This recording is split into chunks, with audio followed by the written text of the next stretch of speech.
With Arms List, you can shop the extensive list of local and nationwide firearms classified, now with more confidence because of their built-in firewall. For only $6.99 a month for personal use, or $30 a month for business vendors, so when you're in the market, please consider Arms List. We wouldn't be able to keep the Who Moved My Freedom podcast going without the support of great companies like Arms List. Right, here we go. There we go. Look at that. We are live. I hope you guys have your big girl panties on. We are live. This is, oh, hold on. I don't even know what episode number it is. I think it's 1075. All right, let's see. Yes, this is episode 1075 of the Who Moved My Freedom podcast. It's Free for All Monday. And our special guest on this Free for All Monday is, Sir Kevin Dixie Maximus. He's on. The only. Yeah, he hasn't been on this year, I don't think. But we had you on last year, right? I hope. No. Oh my God. Okay. I blame Lola. It's been quite a while. No, it has been a while, man. I'm glad to see you. Glad you're here. Let me see if I could somehow. There we go. All right. So we also, of course, have Walter Keller of Safety Harbor Firearms, and BabyFace P of Chrome Vandium Arms. I don't know if you know about this, KD, but BabyFace. I mean, his face hasn't changed at all. But what is the? I left my company. I left my job, and I started gunsmithing full time. So I'm a 0702 full time now. Yeah. So yeah, I know. He's a business. How much bravery that takes. Yeah, he's a businessman. You know. Congrats, man. I have to say one thing about Patrick's his where he's at and the people he's in touch with, and his feeding he's got a good that feed your business, which is important. Yeah, I'm the only person in like North Florida that does this, and I could charge anything. I choose not to. I choose to be very reasonable, but like I'm the only guy in town, and it's fantastic. I love your association with the shops and stuff like that. Yeah, I do a lot of work for shops and things like that. Yeah. That's a great way to go. Plus, I've been having the conversation with people. A lot of people don't realize that those actual hands-on skills are, the people who could do it are going out of the world. They're all gone.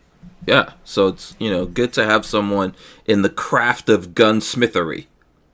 Yeah, you ain't lying, because I break everything I touch. Yeah. I have no idea how to get back together. Like, no. Well, the next time you break something, I don't know if you have your own gunsmith, but you could send stuff to Chrome Vandium. They could take care of it, right, Patrick? You'd be surprised how many people bring me bags of parts and go, "Hey, I took this apart to try to clean this." I'm not surprised. Yeah, and it's like, I'll put it back together for you. Yeah. Come on by in a couple hours; it'll be ready. Peggy just talked to somebody on the phone this afternoon. I put the hammer in the lower and the spring and it isn't working right. Don't have it. And she's like, you put it in backwards. What do you mean? I love how she automatically knows. Yeah, because we've had 3 or 4 lately like that. They thought they insisted they had it together right until we sent them a picture how it goes. FAQs. We probably should make another FAQ video because I think we did one, but it wouldn't make any difference because YouTube keeps deleting them. Yeah, or nobody will see it. Yeah, that too. So what's up to everyone? I hope everyone's weekend was good. Kevin Dixie, welcome. I hope your weekend was good too. Let's start there with the weekends. Let's start with Kevin. How was your weekend, Kevin? What you get up to? All right, it was sweet and sour. So I just came back from a beautiful Outpost Armory, indoor range, beautiful multi-million-dollar facility, gun store, retail space, range space up there in Murfreesboro. Director of training up there trusted me to come in and get his staff tuned up and get them on the range. So great. So I'm, on the road, go, try to impart my lessons on others and make them better to serve their own people. And my truck decided that it didn't want to go with me. The truck wanted to go. The transmission didn't want to go any further. Oh, interesting. What is your truck, by the way? Just I got a 20. My main drive is a 2010 Yukon Denali, and it's an all-wheel drive. right? So it's a workhorse. I love my truck. It's nice, and I'm not a, when it comes to cars, I'm not you. I just give me something that just goes. I'm out of my car phase. But it's a nice, clean truck. I got some money into it, but yeah, I got right to the Tennessee Georgia line, so I'm literally 2 hours from my destination and 2 hours from home, and it goes. But that put a little damper. But man, I got to tell you, to be honest with you, once we got to shooting, like all that just went away. I got back today, got the car towed to my guy. He called me with a very predictable price, and I'll be announcing the GoFundMe shortly on this. A transmission for a Denali. Oh my God. Well, yeah, the all-wheel drive. Two-wheel drive would have been a little cheaper. Labor costs would even come down. Is it all-wheel drive or 4x4? No, all-wheel. All-wheel all the time. All-wheel all the time. Oh. That's how I like. Ooh. Is that less than or more than 10 grand to fix? Oh, it's less for sure. It's less. I'm all in before I negotiate labor with my guy. He always gets me like that. We can always bring the labor down a smidgen, but all in, I am 45 right now. Okay. The transmission itself though, for the 6, and I got a 6.2 liter flex fuel, so that also adds a little something to it. But for the transmission remand, 1 or 2 year warranty, depending on how you negotiate it. Ballpark, you're between 18 and 23, depending on how you like it. Junkyard price is 18, which I'm not going to do. Remand price is 21 to 23, depending on what kind of warranty you want. So 23 for the worst case. A couple of grand to put in, a couple $100 for the fluid. You're out the door. Yeah, that's better than I thought. Yeah, that's way better than I thought. Yeah, plus you'll have a warranty on it. I don't know if it's a year, 2 years, or what. Yeah, they give you a year. I can get one for 2 years if I spend like another. You know how they try to upsell you. I can get an additional year on it if I want. But if I'm gonna go with a trusted remand shop, probably here locally, that they give you the 1 year warranty. But I got enough people locally that can go like, they do good work despite what the warranty says. Yeah, that's not bad. All right, let's go on to Walter. How was your weekend? Fun was all right. Saturday, what did I do first thing Saturday? Oh, I went and had to go to a local shop and pay $1 for $1 more than any other part on this gun cost. Guns are coming out. Hold on 1 second. Let me go full screen here. Hold on. Let me go full screen because the guns are already coming out. Okay, bam. All right, so I had to go buy this. They call it a stock ferrule right here, right? That was the last part on this SKS refurb that I did. So Saturday morning I went and bought that and paid the ransom for that, and then went home. I met my friend Mike over at the shop. Of course, we had Taco Bell, which has kind of turned into a ritual on Saturdays. Okay. Of all things. And then we discussed the ills of the world, and then kind of helped him do some more stuff to finalize his rifle thing. And then on Sunday, I went out to breakfast with my significant other and my son, and came back home, and it started raining, and I got lazy, and I didn't do anything. Besides look at the internet, and I had good intentions, but there's nothing wrong with that. That's good. Good to recharge your batteries. Yeah, I just looked at different videos and learned stuff about SKSs. Yeah. Just chill.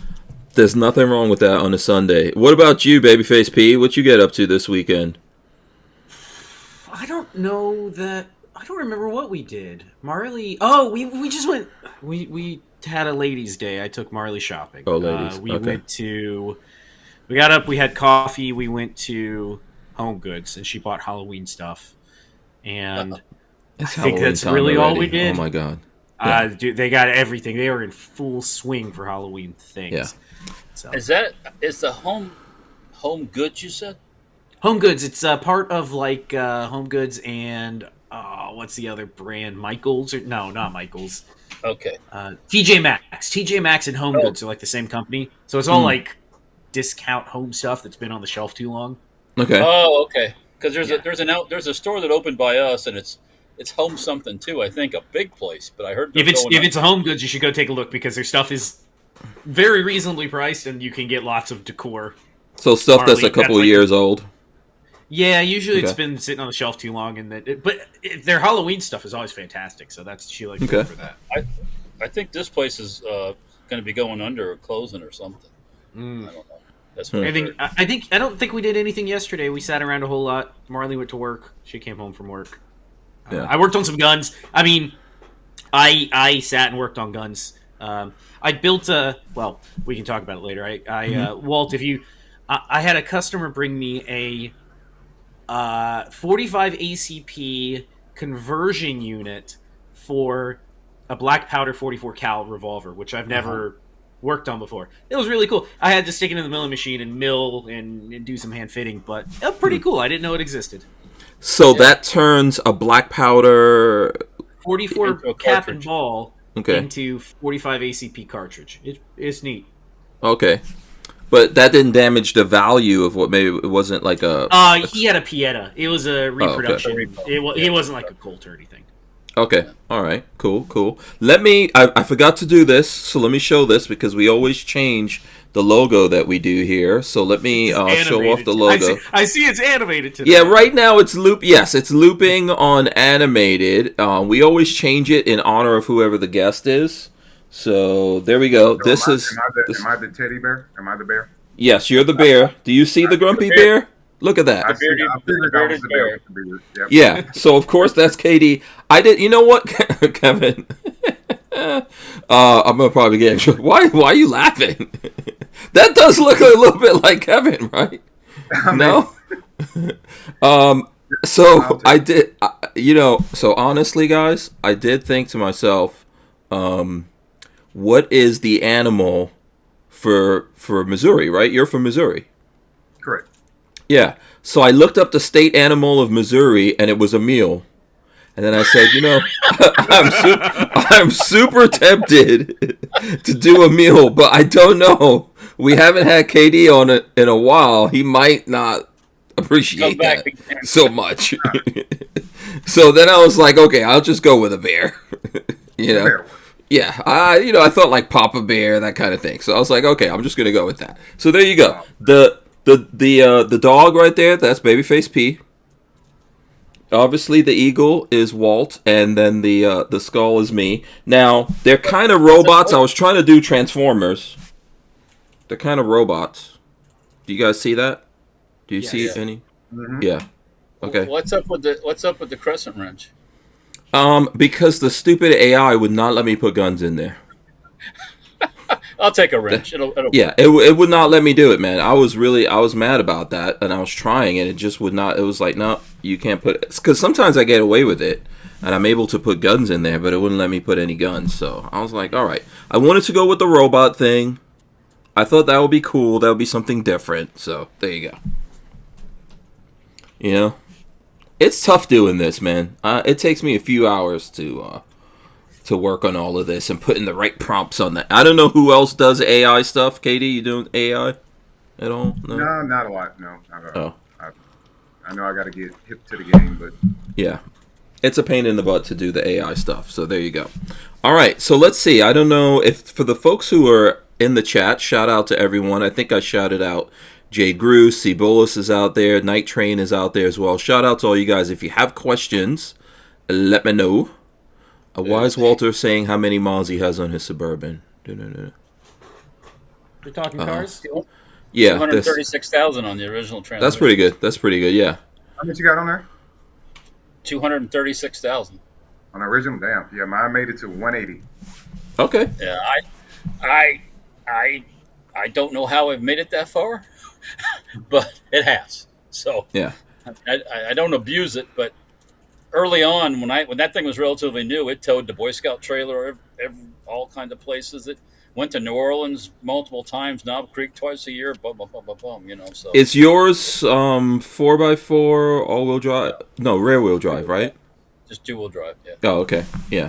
That probably has a little bit to do with it, I would assume. Yeah. So, yeah. I mean, KD, are you ready for a new car now? You were trying to talk to Walter about this before we started. Are you getting a Cybertruck or something like that?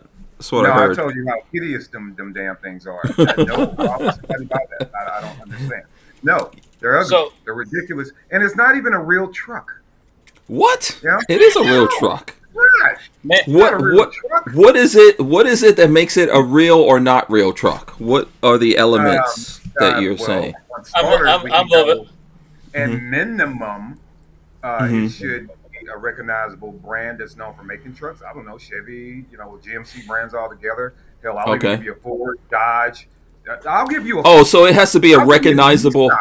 I'll give you a Frontier frame. Okay. Okay. Okay. That is not a truck, sir. I don't. Yeah. That is not a truck. Have you not seen the repeated videos of people destroying those damn things?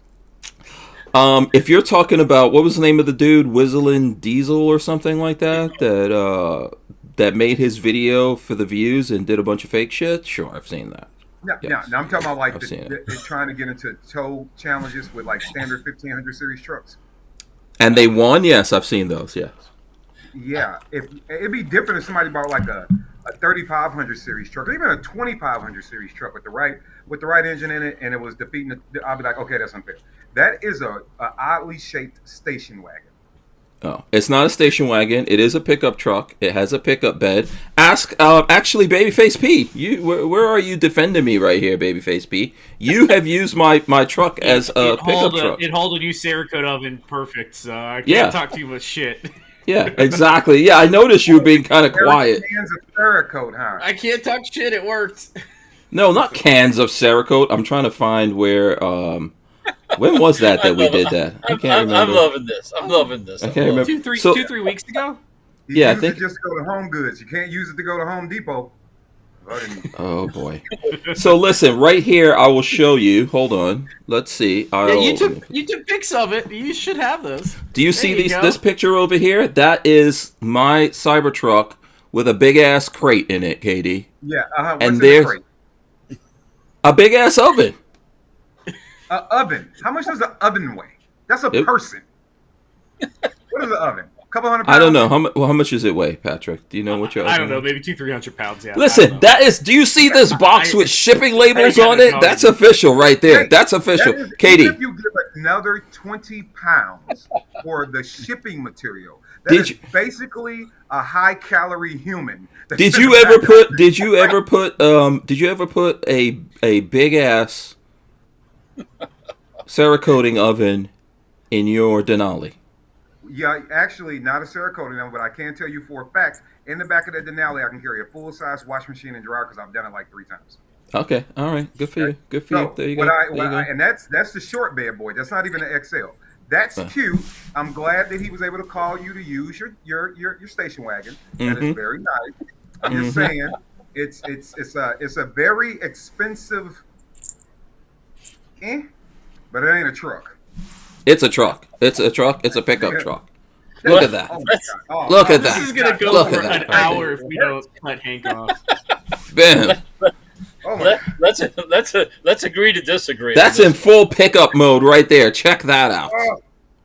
Oh man! It's even in the company of a tractor trailer. Is that thing actually sagging the rear of it? Is 300 pounds? It's not. It's not.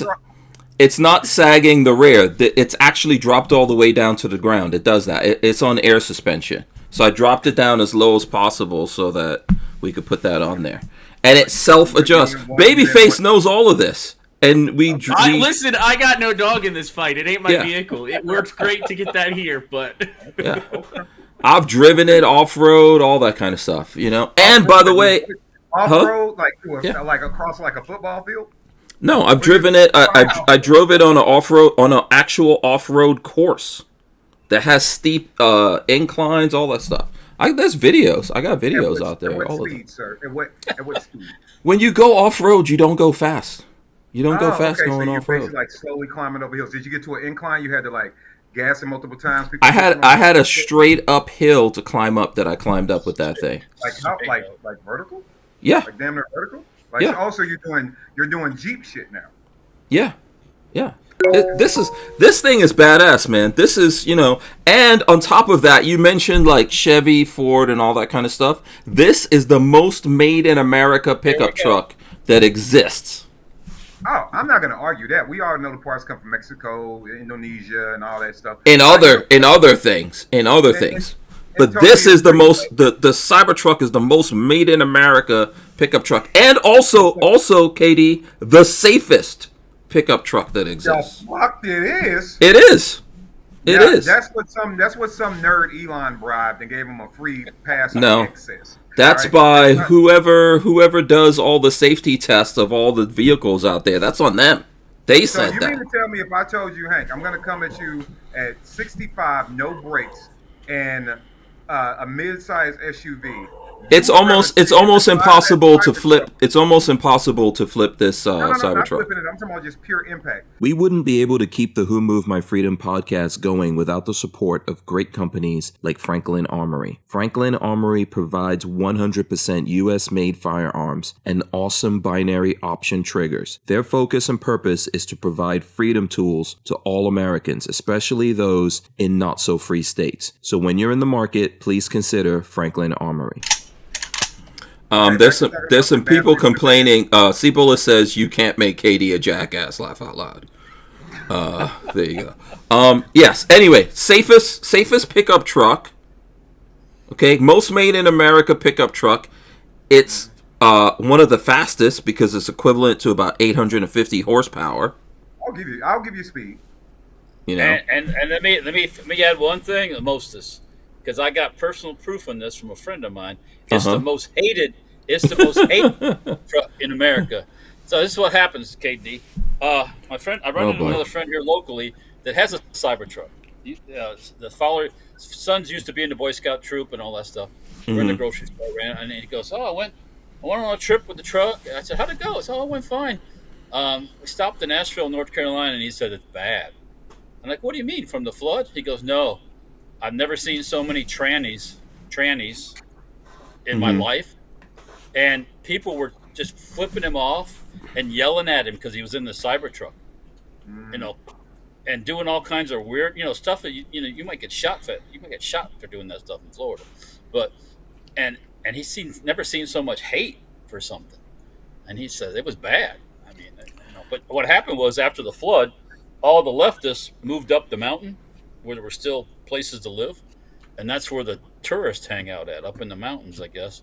And he got the full left wing nose through the ring through the nose crowd full on. So yeah, it's crazy that we live in a world.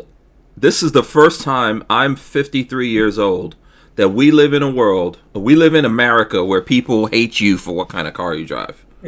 And try to verbally and physically assault you because of your car. Yeah, I would definitely never physically assault a person or touch their vehicle or anything like that. But and not for the political reasons, but I'm going to verbally assault you every time we talk about this truck. It has nothing to do with politics whatsoever. It's just the ill of it. Have you ever driven one? Kevin? No. Why? Okay. All right. The next time when I see you, I'll let you. If I'm driving mine, obviously, I'll let you drive mine. I bet you'd be you'd be talking a different story. Yeah. Yeah, you'll be talking a different story. And by the way, the reason why I'm showing this little picture here of it, this is the Cybertruck plugged in, by the way, and you see it's purple. The reason for that is because when my Cybertruck is plugged in to the charger here at the house, and the power goes out, it can actually run my house. What?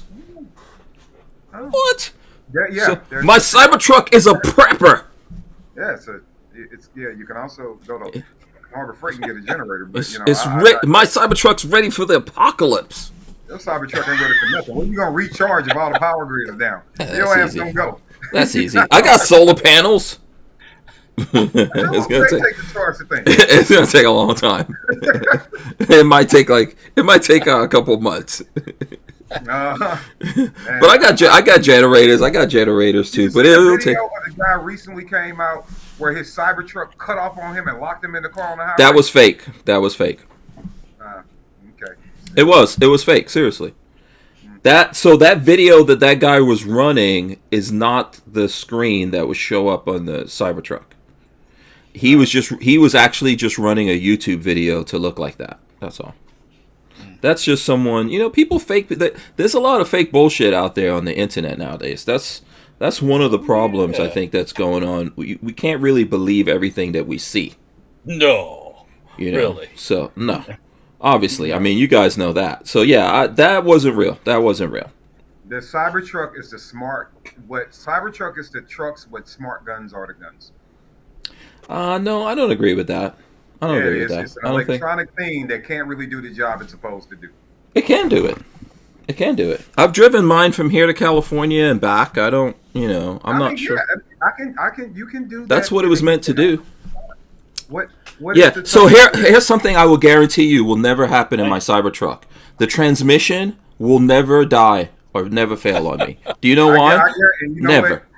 That ain't one. Is a very valid statement. I also guarantee you that when I put my transmission back in, I can pull the frame out of your truck. You can't. You can't. Yeah, shit. That video you saw with why do I always want to say Mr. Beast with Whistling Diesel? That video, he destroyed it. And by the way, the F-150 in there was non-functional. He stopped that video and went and fixed that thing. Okay, but of course.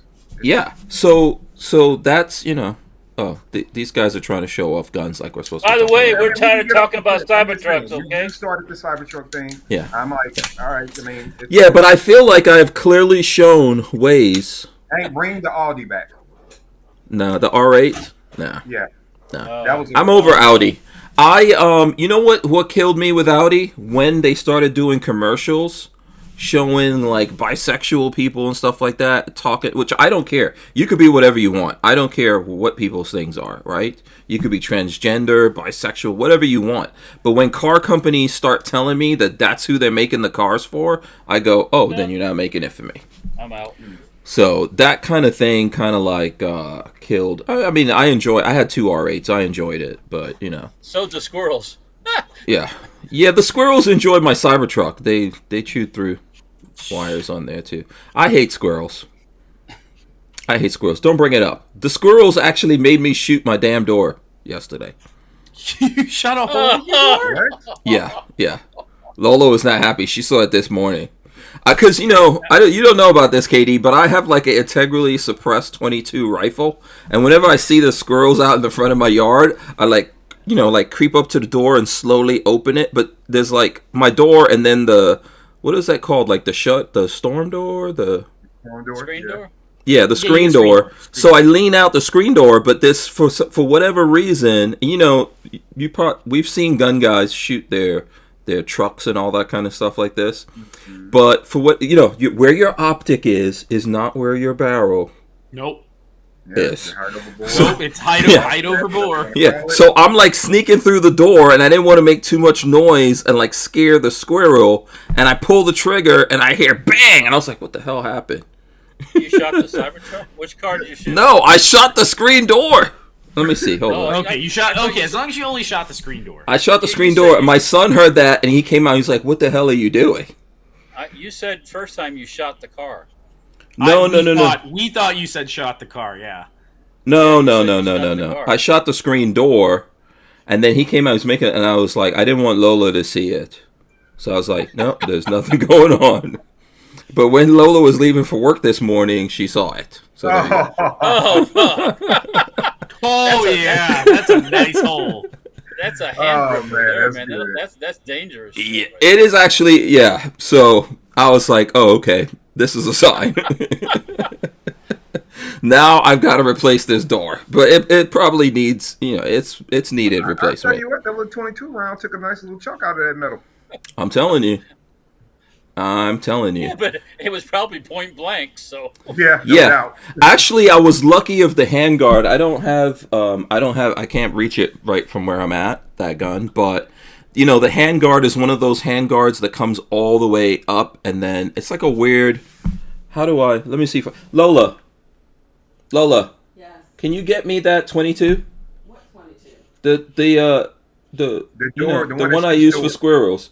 Yeah, Katie says. Yeah. So just call that gun screen door now. Screen door. Okay. Yeah. Right. Yeah. So anyway, You know, now I'm in the club of the dudes who have shot their like their hoods and stuff like that. You know. But you do realize that the organization of squirrels are having a meeting laughing at you, right? They're like, this idiot. They're all going. Yeah. Oh man. It's right there, Lola. It's you picked it up earlier. Yeah. X-rays that dumb. Yeah, they got away. You're around them long enough, something's bound to happen. Oh, it's right. Okay, it's right in there, Lola. See? It's an all black rifle. Looks like an AR. Integrally suppressed, and it's loaded. The screen door knows. Yeah. Mm-hmm. Yeah. So here, hold on. Let me unload this. I typically keep it loaded for the damn squirrel's asses. Okay, it's unloaded. So check. Oh, hold on a second. Let me see. I'm gonna go full screen on this one. Hold on one second. Okay. Oh. That looks even worse in like a big thing. Okay, so check it out. So this is the handguard right here, and you could probably see. So because you know this part right here was up against the door, it's actually better because I feel like if this barrel was right on the door, some of that shrapnel would have came back at me. But because it gave it like a little space, but yeah, you know those bastards. I get a Sharpie and turn that little spot on the door into a happy face or something. Yeah. So yes, that's my shame. That's my shame. Now you guys know my shame. It's all right. What can I say? What can I say? Yeah, you know those kinds of things happen to like it's a good lesson.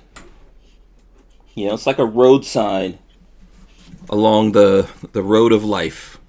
You know, I didn't accidentally shoot anything. I did get to put something that you see in movies a lot to the test. I went out to my property and the chain that we got, you know, I went to go take it down, and the lock over the year has just rusted and seized up. You know, supposed to be an all-weather lock, whatever it was. You get to shoot it off? Seized up, and I couldn't get the damn thing off. And I'm like, I try to rock, you know, beating it down that way the gears can let go. And I was like, oh, after about 10 minutes, I'm like, I got a gun, so let's find out. Let's see what. It was pretty cool to watch what you know. And I went and I was in my truck when the transmission was working. And I went and I put full metal jackets in it because I don't want to, you know, throw a $25 of hollow points down at it. And it was kind of interesting. As soon as it made contact with the lock, though, it was just like on a movie, just like a quick snap. And I was like, oh, I've never actually seen that before. That was cute. So right. Where did you shoot? Did you shoot the actual big padlock itself or the hook over? No, I shot the actual lock because I knew the gears had pretty much let go, but it just wouldn't let go enough for me to swivel it and take it off. So I'm like, all right, I know if I impact the body of this thing, the body goes away, it'll be fine because the gears have already let go. So I won't worry about them latching on anything. So I swung the chain because why not be a child while I'm at it? So I swung the chain. And just stood back and just, you know, took me like 3 rounds with the chain swinging. I was about 6 yards away and movie magic happened. It was fun. Okay, I was going to ask you what your technique was, like if you were worried about shrapnel or. Well, that's why. So I treated it just like I would treat a steel target. So I moved. That's why I shot it from a minimum of 10 yards away. Yeah, I just that general philosophy, that general rule: hard objects 10 yards away all the time. Yeah. Cool. Has anyone else here ever shot a lock? I have not. I'd like to, though. Yeah. No, that's cool. I don't even think... Walt, have you done the shotgun thing on... Because I know you do the... breaching rounds? Yeah, the breaching. I've never used real breaching rounds, no. Oh, okay. Yeah, no, that's cool. There you go, Kate. Is this a video, Kevin? Is this a video somewhere? No, I didn't even record, and I don't know why I did. And you know what? The gun was on fire today. That's the same day that I did this. It's the same damn day. Like the gun's just. I can't even see that because it's not clear. But wait, what are we looking at? Hold on, let me go. I'm gonna go full screen on you. Wait, hold on one second. That's the bottle cap challenge. Yeah, it's the bottle. Oh, the bottle cap. Oh, okay. Hold on one second. Let's go. Okay, there we go. Yes, there it is. So that's the same day I did that, right? And that was and I put that little challenge up on Instagram. So this was shot off of a 20-ounce bottle at 7 yards and a 185 from holster from concealment. Hold on, let me go find your Instagram. Yeah, it's the last video I put up on Instagram. So it was the same day I did this. And I'm like, the gun was just hot. Some days you just got those days where everything's just lining up. But I've been doing the last couple of years. I've been honing in a lot of skill. And so I was like, let's put a little fun to it. And and this is pretty cool. This is a lot more challenging than people think, especially when you look at the travel. You can see how the round traveled. Mm-hmm. Yeah, that's a lot more challenging than people. It's fun though; it can be done for sure, but it's a lot more challenging than people think. And this is a good way to recycle. Also, I approve of this method of recycling. Make reusable targets, right? Yeah. Let me see. So you said it's the last video. Second video on the left. This one? No. Yeah, there we go. Yeah.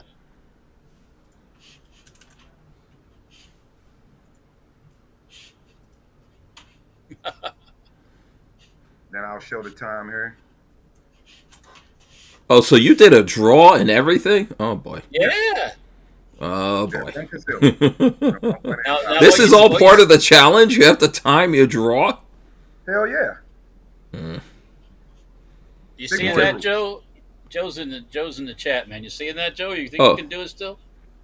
Yeah, if you gotta time it and everything, and then you did it under 2 seconds, I think. What was it? Under 2 seconds. So 1.85 seconds. Now, yeah. When I say from the holster, not outside the waistband, like your gun cannot be seen. Oh wait, this bottle cap was on the bottom. Yeah. Correct. Yeah. Okay. Now what you thinking about? It's like no, that's not super easy. I think I could probably do it. It's not going to be 1.85 seconds, though. And so in the challenge, if you shoot it because you can also do this at 5 yards. If you do it at 5 yards, you get 5 rounds, and you have to do it in less than 3 seconds. If you do it at 7 yards, you get 7 rounds, and you have to do it in less than 4 seconds. Oh, okay. Is this one of the fun games you do, like when you're training with 22? You do a lot of 22 training, I think, right? Or using 22s? No, that's just with the kids. No, that was with a 9mm. Oh, that was a 9? Yeah, that was a Glock 19X. Yeah. Oh, okay.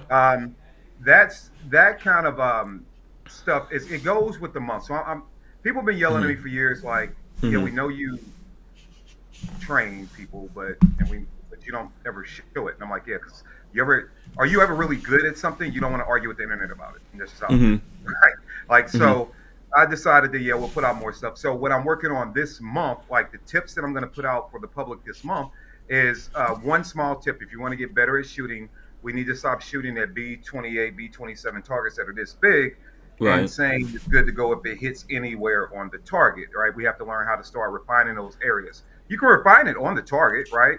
Whether it's just working with the A zone, or you can put refined points in the zone. You can a paper plate if that's what you're using. Use a marker and draw a more refined spot. But the visual cues that our brain wants, if it's refined on a very particular spot, and you're working through your fundamentals and all the other things, it is going to respond better to you being accurate. As long as you give yourself this much to shoot at, well, you're going to take up this much space and then more. But if you refine it from this to something in here, then you will see that you will have a better result when you start shooting. So I gave that tip out, and then I said, okay, here's an example. If you work on small targets, now here's a challenge, right? So it all fits in with refining the size of your targets to be more accurate and precise with your shooting. Okay, right? That's cool. Speed, right? I didn't stand out there and, hold it for 4 or 5 seconds, take a deep breath. That was from concealment out the holster, less than 2 seconds at 7 yards at a small target like a bottle cap. Okay, cool. Yeah, I think that's good. What is the saying behind that? Like aim small, miss small. Aim small, miss small. There you go. Yeah. I think that's a cool thing to do. And it's fun, man. And one thing I will say, even for the world that we live in, I'm not the first guy to put out a challenge. I will not be the last guy to put out a challenge. Pretty cool challenges out there. And I think the cool thing about that, even if you miss, guess what? You went out, you tried, you had fun, right? It's just fun. It does show skill for sure. But at the end of the day, man, if we can give somebody something fun to do at the range and kind of bring a smile back to our faces instead of always thinking about murder, death, kill, I think it'll be a kind of a cool thing just to do something fun. I agree with that. And really, if you get into trouble, you're not going to do a lot of thinking. So whatever your motor skills are is what you're going to resort to. Mm-hmm. You know, you're not going to do a lot of thinking, aiming, etc. And if you put 4 or 5 in that bottle below that cap, you're a pretty good shot. Mm-hmm. There's the other thing too, Walt, right? Like on mine, you'll see in the caption I put, that was my 3rd round, right? Mm-hmm. The reason that the neck was missing on the bottle is because I was hit. The first 2 rounds hit the neck, right? Mm-hmm. And I'm like, okay, that's even if I would have never. Yeah, that's still like in this kind of distance. A 20-ounce bottle. Like, yeah. Now the fun part is going to be when the other videos come out, which I don't mind saying it here, is that I'm also like, well, we got a bottle, let's keep using it, right? So now we basically, our bottles are labeled, so you take the label and you use that as a way to divide the bottle, 10 ounces this way, 10 ounces that way. So it winds up being like 2 by 2.5, kind of a very small target if you divide the bottle, right? Mm-hmm. And so I did that. So then I took the bottle, I flipped it upside down, and the only target area is the 10 ounces worth of the bottle, if you will. It's like 2.5 by 1 point something. And we wouldn't be able to keep the Who Moved My Freedom podcast going without the support of great companies like High Point Firearms and Full Forge Gear, bags and gear for everyday life. Did you know High Point is an American family-owned and operated company located in Ohio with over 30 years of manufacturing experience? High Point is proud to be the home of the working man's gun and your source for affordable handguns and carbines with a lifetime warranty. So when you're in the market, please consider High Point. All right, boom. Sorry about that, Katie. Finish your thought there? Okay, no problem. So with that target, basically taking a 20-ounce bottle and split it in half, basically. It's a little bit smaller than that, but half. Mm-hmm. Put it on the target stand, take a step back, and now the goal is to draw and hit that target. But now we're not at 5 or 7 yards. I did it at 25. Okay. Right? 25 yards and less. I think I did that in 2.4 seconds from draw concealment, right? And hitting those targets. And those kind of things are just, fun. And then when you do that one, then you just flip the bottle, and now you're to the narrow part of the bottle, right? And so now that'll be kind of the last thing. Now you got to do that at 25 yards, and I'll probably have that goal to be in under 5 or 6 seconds, we'll see. But you got to do it all from concealment. It's all pure skills presenting, and at a very, very small target from 25 yards back. Mm-hmm. Yeah. Yeah, that's a good way. Yeah, but it absolutely. Also shows skill. Mm-hmm. And if people like, I want to be like the guy, and I know I met him like 5 or 6, 7 freaking times now. What's his name? Steven something. The guy that shot the dude in the church with the AR. Yeah, he's a really good guy. He's always with the GOA. I can't remember his name, but yeah. And even though that was with AR, I know we had a guy right before that did.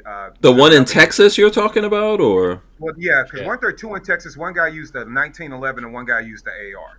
Yeah, are you talking about the AR guy, or?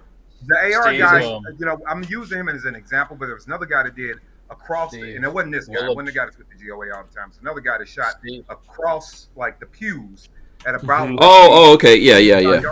Yes. And he hit the guy in the head. Like, everybody's like, "Oh, I want to do that." I'm like, "All right, cool. Well, do this, right? Yeah. Like, if you can do it, then because it's not hard, not easy.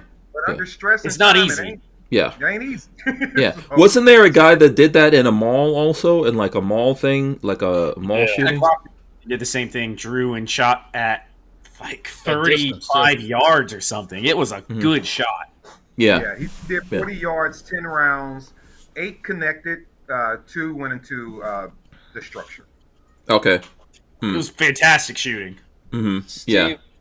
Steve Willebrand, Steve something. That was a Texas. That sounds right. I think you're talking about the GOA, because I've met him a few times too. The GOA guy's the one that I think he used the AR. Yeah, he's he was on the show. That's the guy with the AR. He was here on the show. I think he was really nice guy. Really nice guy. And, yeah, very nice guy. I didn't talk about shooting with him and anything. We've hung out a little bit. We hung out at a house party. We got to talk, get to know each other. Then I see him all the time. And even with him, it's like, good on him. And then when he's telling, I will give him this. He doesn't like bask in the story. If somebody asks him, he'll give you like the snippet and kind of his thoughts. He's not really a gloating guy, right? No. Even with that, I said at one time we were all sitting around, I was like, that's good. And I'm glad you did that. I hope you don't stop training. Mm-hmm. Yeah. Right. Also, I hope he keeps his magazines loaded. And I also believe he was barefoot too. By the way. Yeah, because he was sleeping. God. He was sleeping. Imagine doing that, waking up from sleep, like. Yeah, and just going into the fight. Yeah. Add a little extra to your challenge there. You got to do it barefoot. Yeah. Oh man, that would be funny. That would be funny. I ain't gonna do it, but I'll tell somebody else to do it. I'm not walking in that Georgia Clay barefoot. Mm-hmm. That's not very safe. You might drop a hot round between your toes. You know, come on. You might. That's not very safe. I might wind up with a bullet in between my toe if I do it at my range. Yeah. Well, if you do wrong, yeah. Yeah. He didn't have much time from what I remember from his story. He didn't have that much time. I think I believe that he was sleeping or something like that, or he had just come in and gotten undressed or something. And then he didn't have magazines ready to go. He had to load up real quick. Load up mags. Yeah. Yeah. So, yeah, but he did what needed to be done. So, that's much appreciated. Let me get some comments in here real quick from the folks out there. Let's see. Cibola says he's with KD on the Cybertruck. Okay, it's fine. It's all good. Let's see. Night Train says I see a lot of Cybertrucks on the road lately and in different colors too. There you go. Get some wrapped. Yeah, and he wants to see one outfitted with a gun turret. Someone Brandon. Brandon. We will be doing that eventually elsewhere. Yeah. Yeah, but Brandon, there was a company that sold them out, right? When Brandon Herrera did his video with his Cybertruck? I don't know. Yeah, I thought it was a company that sold that. I can't remember the company, but I think that was from a company. Shout out to the Archangel. He's out there. Shooting Gallery's out there as well. Shooting Gallery says he can do it no problem, so I know we'll be seeing that video soon. Yeah, do it. Yeah. Make sure you tag Kevin Dixie. Yeah, what was it? What's the hashtag? The hashtag is Chosen Challenge. Boom, there you go. All right, so make sure you hashtag it and tag me, the real NLC. Yep, there you go. See it. Yeah. Chosen. Yeah. And let's see. What is this Archangel? I don't even. I'm not sure what they're. Okay, yeah. That's people talking to each other. All right, cool. So, I guess we should find out what's been going on with Kevin Dixie all this time that we haven't. Yeah. And by the way, it was not for any specific reason that Kevin Dixie wasn't on here. I know I think I was trying to get him, not last week. When was that? I was trying to get you on, but I think you already had a commitment. Yeah, I think it was right before Labor Day. Yes. Something like that. Yeah, I was trying to get you on. But I mean, even, dude, I was cataloging the first 100 videos of this podcast. I mean, we're over 1,000 now. The first 100 videos, you're in there like 20, 30 times. Oh, yeah, he's a whole bunch. So, I mean, we've gotten together, I think we did some Christmas or New Year's, all kinds of crazy stuff. So, yeah. It's just we kind of slow down when we hit 1,000, KD.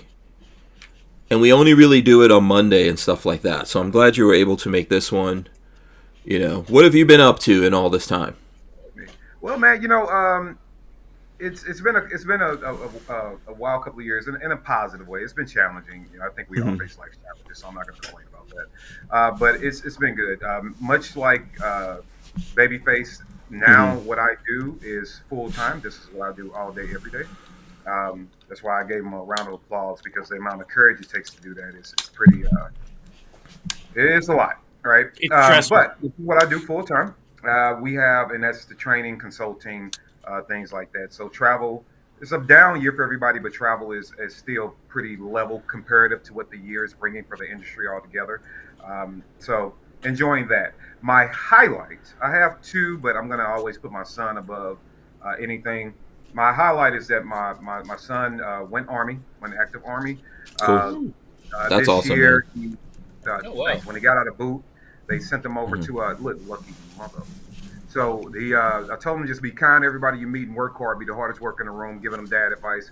He did, and they sent him from straight out of boot and AIT school, and he got his first assignment. So he turned 19 in Hawaii and is enjoying a 3-year contract over there. Good for him. 3 years in Hawaii. So are you saying you're going to get Hawaiian, daughter-in-law or something coming up here? I'm just going to tell you. I'm going to tell you like I told him, son. Samoan women like big guys. You are 6'6" and some change, 270 pounds. Jesus Christ, he's 6'6". I can't even. Yeah, I can't believe that because I feel like the last time, I think like he was in high school or something like that. Yeah, the last time he was on, I think you probably last time you saw him maybe a sophomore year.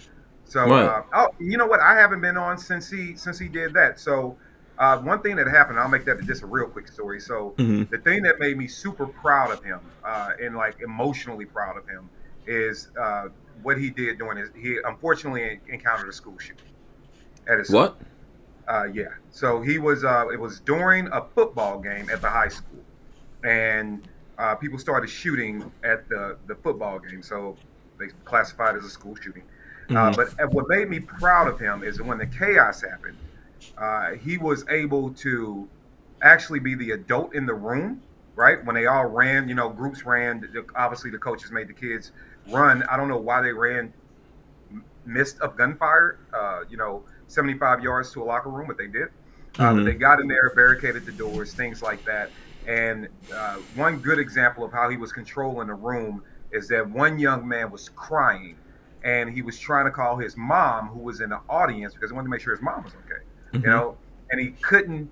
He was so emotional, he couldn't press the buttons. Right, all fine motor skills went out the window. So my son actually went to his phone, found the word mom, called mom, and said, "Just listen." Hey, and said his name, was like, "I'm with him. He's okay. Are you okay?"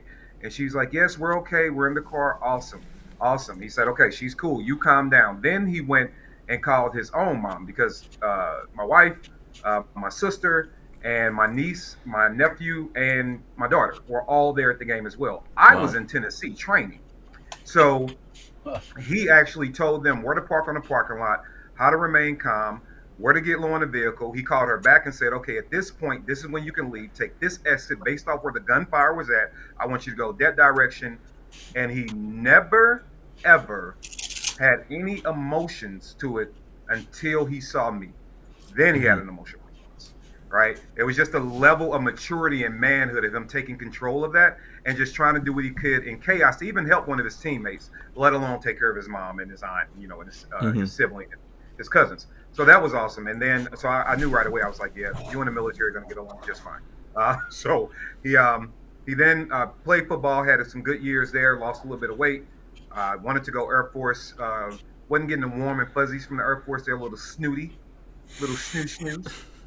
So he wound up going Army, signed up, went there, is having a good time. The cuteness is a freshman in high school now. Oh, no. Freshman in high school, and college courses at the same time. So she's in both. So she is the little brain of the family, if you will, and giving me the biggest headache of my damn life. So every day I have to. Yeah, as a dad, man, high school, as a dad of a daughter, high school's rough times. Yeah.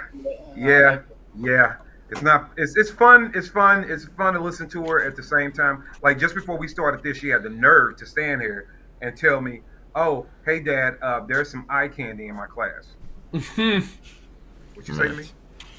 Yeah. Oh, I'm just saying he has nice hair. Don't. Oh, okay. Don't. Don't do that. Oh my God. Yeah. Wife is still doing good, doing fine in her career path and accelerating, trying to do awesome things. And then the gun-related stuff that's huge is the Greenwood Project is out now, actually open. I know I was talking about it, but we've actually secured 40 acres of land just south of Atlanta. We have two. It's all about the community outreach stuff, right? So that is the first thing: reading, writing, financial literacy. We have a space for a garden, a miniature farm. We're just waiting to get the right resources and build those up. But we've cleared the space, leveled the ground for those things.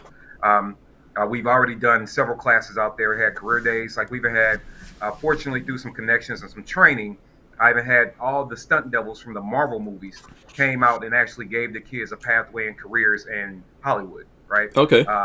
Having them out was cool. We did some pretty cool stuff there. Other entertainers we've had out at the property, celebrities and things like that, along with financial doctors, lawyers, all that advising the kids about career paths. And then we have two shooting bays out there. One of them is our first shooting bay, which is I call the ride bay, and as an instructor, I want some room. So it's 120 by 130. It's our Okay. first shooting Where area. where is this on NOC, or am I finding this on a different website? No, you're not going to find. The only thing we have up for Greenwood right now is the givesendgo.com, where you can see some footage of it and stuff. So that's givesendgo.com/Greenwood. I Okay. haven't had the capacity to build its own website out yet because of all the restructuring I'm having to do with the Northern Choice brand. But there will be. But the Give Send Go gives full detail of what we're doing. It's loaded with information. So yeah, if you guys be so inclined, especially helping us out what we're doing for those kids, givesendgo.com/Greenwood. And that's where we put a lot of it. It's not a for-profit, it's all nonprofit thing. But for like brands like mine, which I separate from Greenwood, after we're done doing all the community work, whether they're shooting or not, we just want to help people out, right? We want to help them be better. And we're going to partner with other local community organizations that have skill sets. Let's get people out the house. Let's get them understanding what healthy eating is. Let's get them all these different things that they need, right? Let's get your kids out of bad environments. We've saved a lot of kids from making a lot of mistakes, right? We pull them out those environments, even as far as just understand how to communicate with them. I'm like, hey, you can stay, in your neighborhood, and you can, do the wrong thing and run from the police. And if I catch you touching a gun, you won't shoot mine. And trust me, the dude on the street does not have the cool guns I have, right? Just kind of playing with the minds of children. And they gravitate to that very well. Is this the right one I've got up here, right? Greenwood Rebuilding What Was Lost? Yeah, that's great. Okay. Yeah, Rebuilding What Was Lost.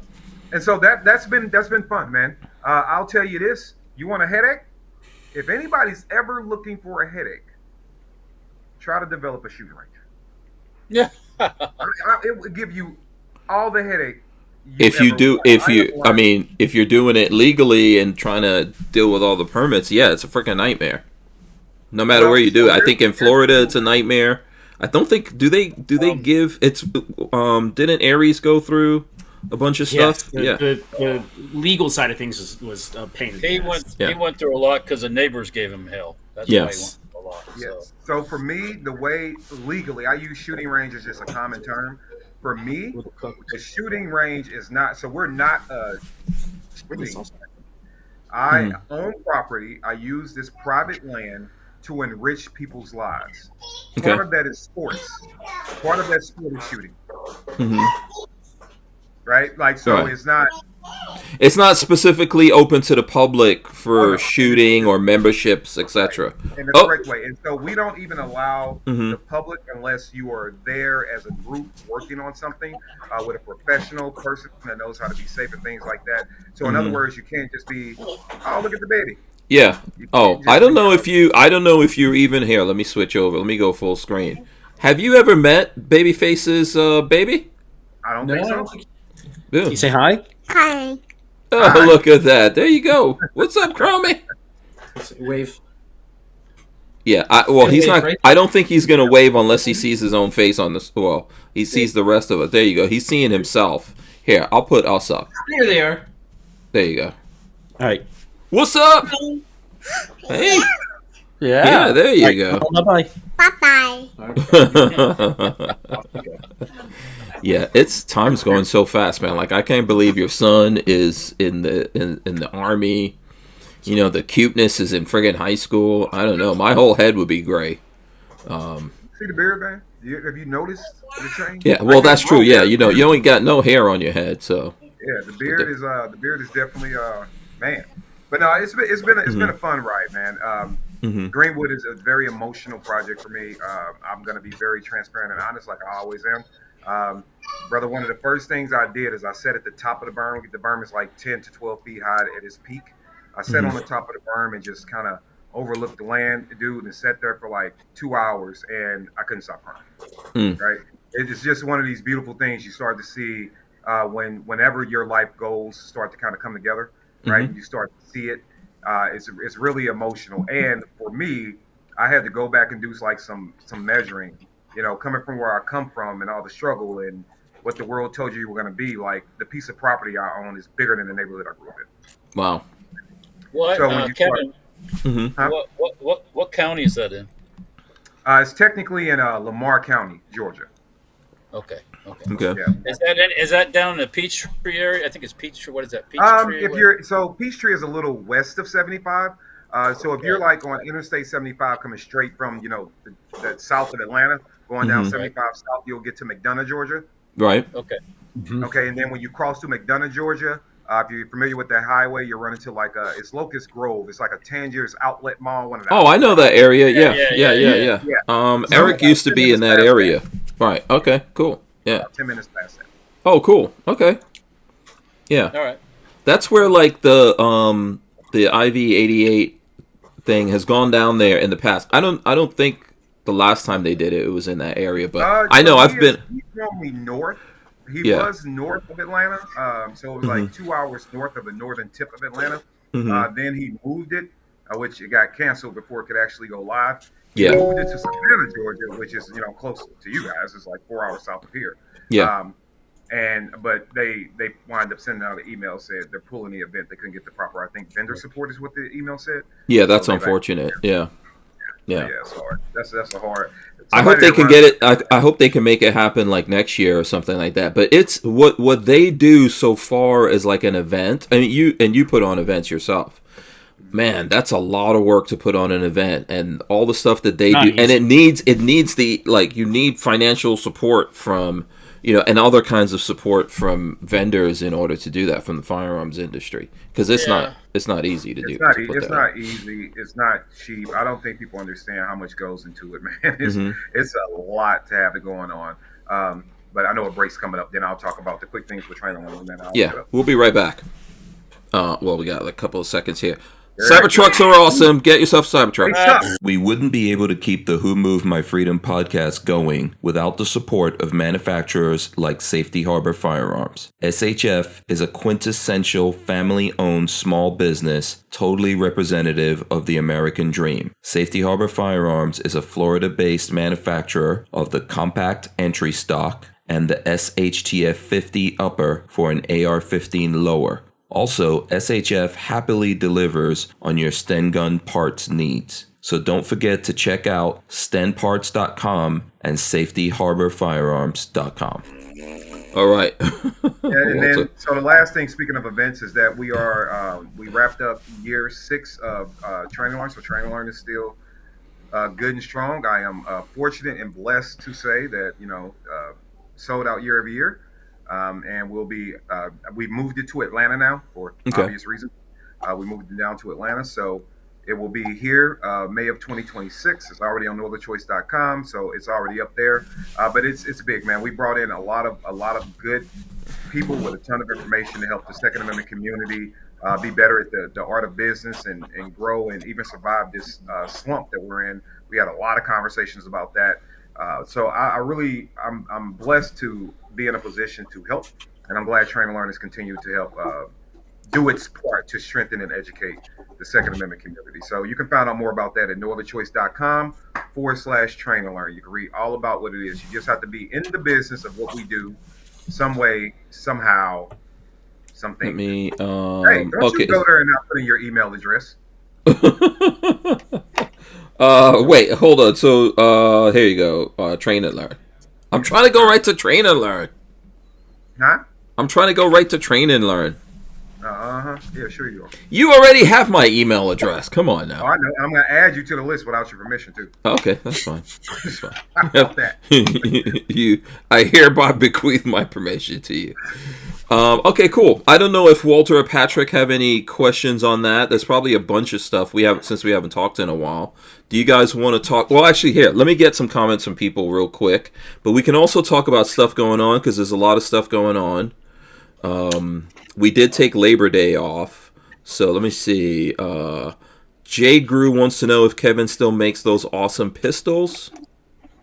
Kevin? Oh. The Truth pistols, no. Unfortunately, J. Grew 1, thank you for the compliment to the Truth series of guns. No, that was a one-time run with that handgun. We fortunately moved all the units, and that was it. For now, you never know. You never know. You might, who knows what you do in the future. But I won't be a handgun. I might have something else in the works. Okay, very cool. And then Night Train says, please ask KD if he's done if he does or has done any type of security work. Yes, I did EP work in security details for about 16 years. Yeah. And before you moved out to Atlanta, what were you doing? Were you like, because I see in the back of my mind, I think you were doing some kind of government contract stuff. Yeah, but it was paper. When we say contract, it was like paper contract. Like yeah, that's what I was thinking. So what, you were helping people like get contracts with the government, or no? My job was to negotiate via with the Department of Defense via a defense contractor, and just intermediate. So my job is to negotiate the warfighting machines, right? So it's an intermediary between the Department of Defense and a defense contractor that's going to provide it. So what I focused on a lot was various jets, JDAM bombs. We also worked on some stuff dealing with the Apaches, not too much stuff, but a lot dealing with the Apaches. Stealth programs that were, stuff that was under wraps with the DoD. So long story short, we made sure that the boys and girls that were warfighters had what they needed. Right, I had to make sure the vendors got everything. If we had AOGs, which is aircrafts on ground, we got us our parts immediately, get that war machine back up in the air. But that's all I did was yell at people all day and spend taxpayer money. Oh, okay. So were you on the side of the DoD, which I think now is it DOW now? Were you on that side, or were you on the contractors? Huh? The Department of War. Yeah, we're Department of War now. Yeah. Yeah, no, that I would never encounter or have to deal with what I did, because I wasn't a U.S. government employee. I was just worked with the U.S. government. Okay. But I would never, in my position, I would be lucky to directly talk. I mean, super fortunate to even directly talk with an admiral. Normally, there is somebody my equivalent as far as security level and GS status that I would be talking to, right? And then they would send it up their chain of command, and I would send it up my chain of command, right? But like talking to somebody like Pete Hesek, I would never be in a room and have a conversation with him. Oh, okay, all right. I was damn important.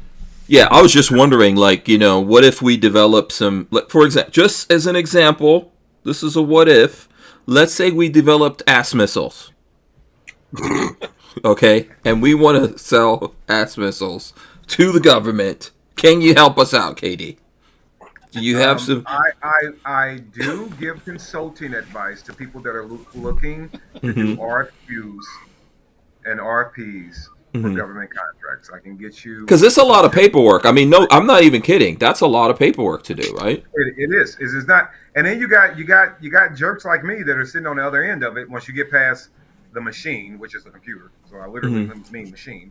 Once you get past that, and then you get people like me that are still going to call you and be like, yo, all right, I might 30,000 of them. What's the best price you can get? And then I still, because of, it depends on, like, if we trip TINA, right? Truth in Negotiation Act. If I trip that, then you have to go through an RFP or RFQ unless you're a sole proprietor. Then I have to justify why you're that. If not, you have to go through the bidding process. We have to do a best value evaluation on you. You still have to go out and compete. And even when you win that, I'm still going to come back and say, I want it quicker, I want better quality, and I want it the cheapest you can make it. Right? And then that's why I always laugh when somebody says, one is military quality. I'm like, you probably don't want to know what military quality is. Yeah, I mean, I'm curious. The cheapest, quickest you can get is military quality. Mil spec. Military grade. So why does everyone think that mil spec is so awesome? Marketing. And who would think that you would give warfighter stuff that wasn't top tier? Like, why would you do that? Yeah. That is true. Because that's how the government works. Yeah. Yeah. I mean, what is the thing about that? The least... The only thing we tend not to skimp out on, from my view, right? From my view, the only thing we tend not to skip out on, very specific, are war jets. We won't skip on those. Yeah, and boats. Yeah, it's those are so vital that it's like, all right, even if you have to move money from part of the budget. Now, that also depends on how old it is. Because if it has, like, if it's got teen in its name, then it's probably going to get it'll get some from an old Buick that'll make it run right. Right? But you start talking about those some of the new, the late fifth and potentially 6th gen fighters. Don't even get me started with some of that stuff. Those things are, you would be stunned at what your government spends on a pack of screws. Yeah. Oh, I've seen. Yeah. I mean, we've seen the news articles and stuff like that. What do you guys think about the whole Department of War thing? I'll start with like Walter and Patrick. And do you guys have an opinion on that, Patrick? We talked about it a little bit, I think, yesterday or David. Whenever we talked, it's just we're going back to. I think it was originally called. It was Department of War. Yeah. Yes. Until 1947. When it first started up. Yeah. When did they end that? And after World War II? That was 47. Okay, 47. Yes. We kind of have pussified ourselves to make. I think this is like the whole modernization type of thing, where we're like, oh, we're not barbarians. We can't call it the Department of War. Where it's like, no, that's what their job is. They're war fighters that we want them to kill. Everybody. Yep. So it doesn't bother me. The idea of collateral damage and the idea of this and that and the other, and tippy toe and dropping bombs in a 1 meter square area when you're getting fire from the whole neighborhood. You just take the neighborhood out. In my opinion, I don't care about the. That might sound brutal and that might sound all this stuff, but we've gotten to the point when people say, "Well, we can't win that war." Well, you never really tried hard. Yeah, okay, I think that's a little bit of a different thing, but I agree with you. If you go to war, you want to go to war. Actually, the best thing is to never go to war because places don't want to go to war with you. Yes, they fear you. Look, yeah. When Trump's first time around came in with the Taliban, a month, fucking Taliban was done. And they killed thousands during Obama let them kill thousands of Christians in the Middle East there. Thousands. Back to the Department of War, though. I think it's fine. I think it's perfect. No, that's what I was saying. So, like, okay, to me, I don't know, Katie, where you come down on this. I don't care one way or the other. I'm fine with it being Department of War or Department of Defense. I don't care what you call it. It's the it's the same thing. When they announced it, I listened to Hicksef's press conference in the Oval, and I listened to it, and I watched it. I'm looking at facial expressions. I like history, so when the historical component of what it was called, that kind of stuff always is intriguing to me. And when it was all done, and you asked me like, okay, what's your emotional response to this? It's like, well, if whether it says defensive war, they're gonna still kill people. I don't care. Yeah, I'm not emotional about it. Like, it doesn't matter. One sounds more aggressive, sure, but whatever. I don't care. Like, I'm not gonna. All of a sudden, we need to argue about. There are so many other things to argue about. And, for sure, I do disagree with this administration about what they're doing in a lot of areas. I damn sure don't care about you saying defense or war. I don't. It doesn't mean it. It's just. But also, I think when Patrick asked me about this, because you're right, we did speak about this over the weekend. Like, I personally feel a lot of like I voted for Trump 3 times. I'm actually pretty happy with Trump. There's some things he's doing that I think is 100% bullshit, but. Part of to me, it's something that feels like funny, and I don't know. This is a weird thing. It's a good thing and a bad thing because they're kind of like doing these press conferences every day. Which with Biden, I don't know how many press conferences we got in the whole time. Yeah, but I feel like I feel like they're looking for stuff to talk about though. I feel like you know what we should talk about today? Let's switch the name of this from DOD to DOW. Part of it does feel like. Staying active in the news cycle is it's something that they're actively trying to do. Like, they're always trying to have something in the news, and I'm not sure exactly why that is, but yeah, I agree with that. Yeah, but the problem with that is if you're always doing it, some of the stuff you're doing is kind of bullshit, or it sounds like you're just like making up something to do today. I don't have a problem with them.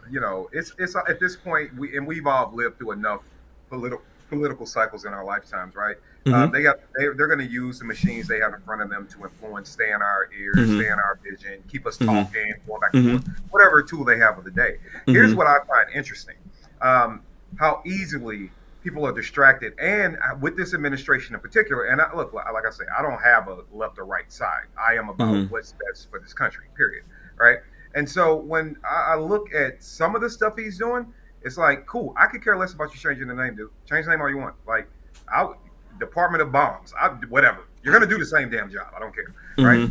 Now, when it comes to stuff that he isn't owning up to. Don't get me started with the Epstein files. Right? Oh God. And then when you start talking about what they did, they took it gets into some nuance, but in general, they took some funding from PBS, right? And then they want to go to PragerU to replace some of the educational programming. Okay, on the face of it, it doesn't sound bad, right? PragerU is self-funded; they don't need a bunch of money, and if they do, maybe they get it on the back end. Whatever. I don't know the financials of it. I just know what they said up front, right? I haven't deep dived into the story. What I don't like, though, and it's not, and I understand people know that I talk a lot about various things in this country to include the struggles of African American people. I've talked about Indians. I've talked about white guys. I've talked about it all. Take all that away. None of that matters. Just history. Pure factual history. Don't put a color to it. Don't put anything to it. Just pure factual history. I do not like the fact that they are using cartoons to rewrite factual history. Who's using cartoons? So if you look at some of the PragerU, PragerU, okay, they have coming out that the administration approved to come out and replace of PBS.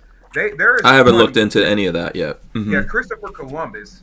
It's all over social media where the character, they're all cartoons, where Christopher Columbus is like validating coming to America, doing the historical thing we know we did, and even to the point to where they said, well, slavery was a good thing because at least we fed them. Right? I can't imagine that. No, dude, it's like, come on, man.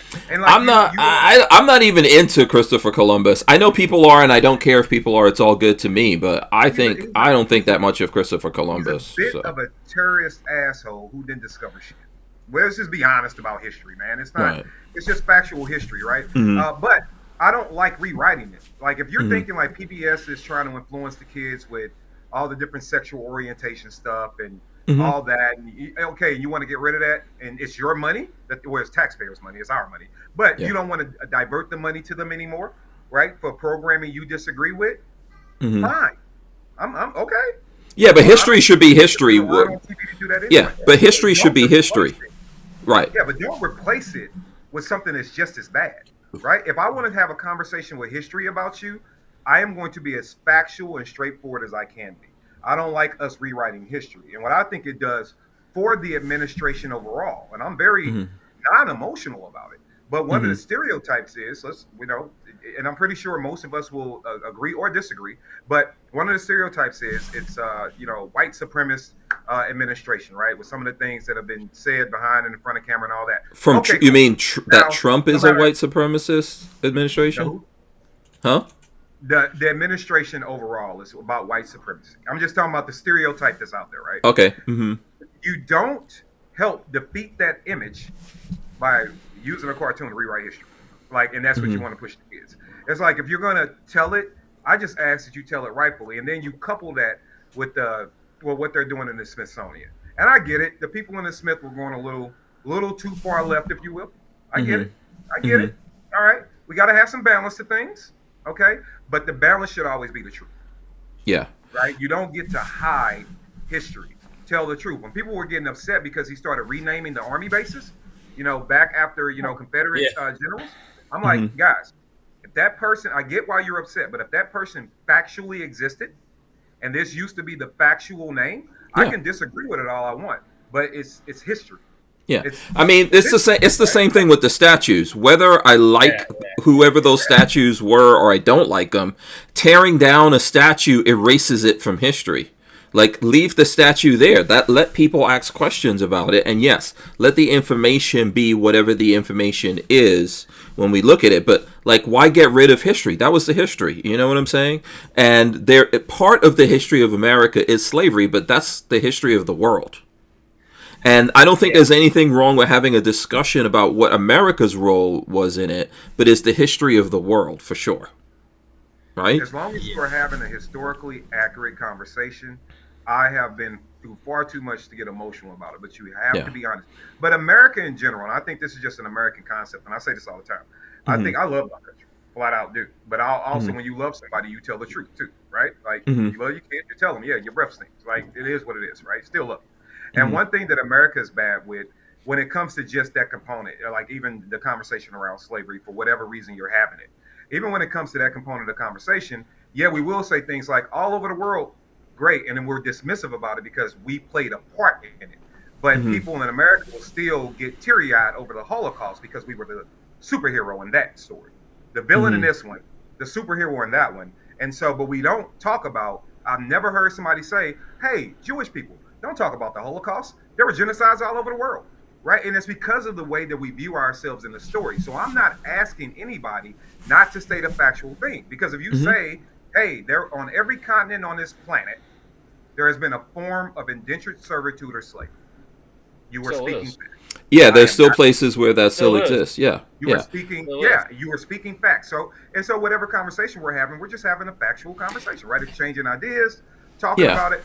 But I think when we get to the point to where we start altering is where I have a problem. Like when we start altering and misguiding from the truth, it'd be no different like when we tell our involvement in the world wars, right? Like when we're educating the kids about how America got pulled into the world war. Damn it, I want to know the truth, like the raw factual truth. Why did we get into the wars? I want to know everything from the financial incentives to what were we truly doing. Like, look at this now, man. We're all old enough, right? When we first went into Desert Storm, Walt, you'll probably know this better than me. Desert Storm kicked off in what, 91? In the early 80s. Yeah. No, it was like 91. Yeah. Like 91? Yeah. Late 80s, early 90s. I think I could look it up, but I think it was late 80s, early 90s. Like it's 90s, not 80s, not do with 80s. Yeah. And so I was on my honeymoon when they were getting ready to do that. So that was in 1990, 91. So. The only reason I'm saying that because I know a lot of my friends I went to high school with. Yeah, August 2nd, 1990. Okay, so 90. So that when that kicked off, after we had years of that, and I know we got a break coming up. After we had years of that, we are all old enough, and then you add in the GWAT, right? Later connected, like by decades. When you add all this together, we're all old enough to remember at least the conversation of, ain't about no damn war, it's about that oil, right? Like at least the conversation is out there. Well, if that turns out to be factual in 30 years, and we can prove that, I want that to be part of the documented history. Or we're fighting some wars for some places that don't want to fight those wars themselves. We'll be right back. The Who Moved My Freedom podcast is made possible by our partners at 2A Commerce. Veteran owned and with over 20 years experience, 2A Commerce is the leader in custom e-commerce and web application development in the shooting sports industry. Clients include major brands such as Guard Dog Body Armor, Sylvan Arms, AccuFire Technologies, The Tactical Games, Warrior Knife Company, and yours truly, Hank Strange. Visit 2A Commerce and support this show by supporting them. Once again, visit the number 2acommerce.com. All right, so listen, there's a couple things I don't want to abruptly cut that. You were mentioning the part where you said that PragerU was talking about like slavery being good or something. This always becomes a thing where people try to say, oh, this was like a good thing. Now, that's a weird thing to say because it's kind of true depending on how you look at it, but it's kind of not true. So you have to understand the perspective of that, right? So like. You're a descendant of slaves, so am I, right, from the Caribbean. Ultimately, if that adds to your genetics, do you regret it or want to undo it or something like that? You know, in my case, no. Like, whatever history was, there's always a lot of bad things that happen in history. I don't necessarily want to undo it, but I think it's never a good thing to enslave people. I'm never going to support human beings being enslaved. Not just me. I don't want to be a slave. This is why I believe in guns. But I'm not going to support anyone being enslaved because, this might lead to a good place. But the fact of the history of the world is we all are who we are because everybody enslaved everyone. True. Now, the only challenge to that is this, just from the general conversation standpoint. Like, factually, there's nothing inaccurate about what you just said. Nothing. Right? There's nothing inaccurate about what you just said. I think this is where that particular, this is just a microcosm of the bigger conversation that happens about being accurate in historical context. But in that particular thing, and it's just true, you can say that in a conversation, very chill, very relaxed, just like you just did, right? Like, hey guys, yeah, but with America, it's always a yeah, but when it comes to slavery. Mm-hmm. But if we start talking about the Holocaust, it becomes, oh, that was horrible. It's the bad thing about I'm Hitler. not saying nothing. There have been genocides. There have been genocides all over the world. No, I'm agreeing with you, KD. But the Holocaust, yes, is a more It's a hot button subject. Okay, right, but why? This is my point. Because America is the hero in the story. Kevin, I disagree with you, Kevin. I think the reason why is because I think certain folks like to make it a big thing, and they are in charge of a lot of stuff. It has been the Holocaust in this country, via the governments and the states and the federal government, have institutionalized the Holocaust. They've made it in Florida. It's actually illegal to, if you start bad mouthing certain things, you can end up in a lot of trouble. Yeah, we have a law now that you can't, as a company or a city, if you want a contract with the government, you can't boycott Israel. Here in Florida. In Florida. Interesting. I heard that. Yep. I don't get all that. I think there's a lot of things to it. Yeah, I mean, I think that there is a level of institutionalization to that. That I definitely don't agree with. And I go back to the same thing. I think the Holocaust was terrible. Shouldn't have happened. It did happen. We need to remember that it happened to never let it happen again. But there are different Holocausts that are still taking place. Cambodia. On the face of the planet, yes. Yeah, even when you look at... And I'm going to say this, and it's not going to probably be liked in all sucking, but slavery's over in this country. And a lot of people can't get past slavery. And they think somehow because someone got toted someplace against their will, and everybody has, including every Europeans and Irish and everybody else, they still think that's their excuse for everything. And I got news for you. I don't give two fucks about it anymore. I think that is a microcosm of people, and just like anything negative that represents any group of people, right? You're going to take the negative person of that group and you're going to amplify their voice, right? Yeah. I will tell you this from somebody that's been in civil rights conversations for pretty much all my adult life. It's really about, there are people that, and I'm not one because I don't know enough about it to be one. I'm not a person that goes reparations because I've researched it. I know more than most, but you have to do a lot of financial forensics to really validate that claim, right? And I'm more about freedom. How do we not repeat stuff? I'm not worried about collecting the check. This is not my focus, right? Yeah. I'm worried about how do we not repeat stuff. So when I think for a lot of individuals that get frustrated, just like you, I get frustrated because when pick mainstream media outlet, they're putting somebody up there to have a contextual conversation, so to speak, about indentured servitude or slavery, and then all of a sudden it's the victim, oh me, oh my. I like to discuss it, and I think most people do, from just a historical, factual conversation. And if I can pull something in black and white, like literature, that I says, you see how they put this law on the books? You see how this law still exists? And I can connect the dots for you? Then we're talking about that systemic change that needs to happen and never got addressed. But as far as the people that are like, oh me, oh my, I tell folks all the time. Here's my very simple response to that, which is why I don't do the crying and I do the let's learn from history. Let's talk about it, right? It's like I'll talk about 1776. I'll talk about the 1600s. I like history, period, right? However, when you start getting into I think for most individuals, when you start getting into the people you're addressing, Walt, like they want the victim mentality type, when you feel that someone owes you something, man, look, and those people are generations long dead. I don't owe nobody nothing. Try to put me in chains and watch how many shots I put in your fucking crane. Yeah. So listen, I don't sit back and you know, and that's why I think we adapt the spirit of really America. In that sense, right? Americans are supposed to be this kind of rebel thought, right? Like freedom is the line. And once you start taking that from me, we got a problem, right? And I think general concept of it. So I do think that, and with everything, it's no different. And I'm going to be very careful about this because I'm not trying to get like all of us disappear. Okay, but it's the same way that when you have a conversation about the Gaza conflict now. right? Like there are some people that will come out and they say certain things to make their side look a certain way. That is it's the same essence in the conversation that Walt was addressing.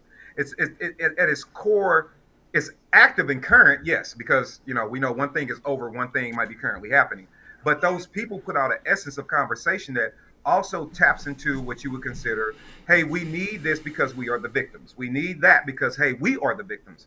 And I think it leaves everybody in a place of, you know what, can we just address the real issue? What are we here actually talking about, right? What's the end goal? What's the thing that's really holding you back?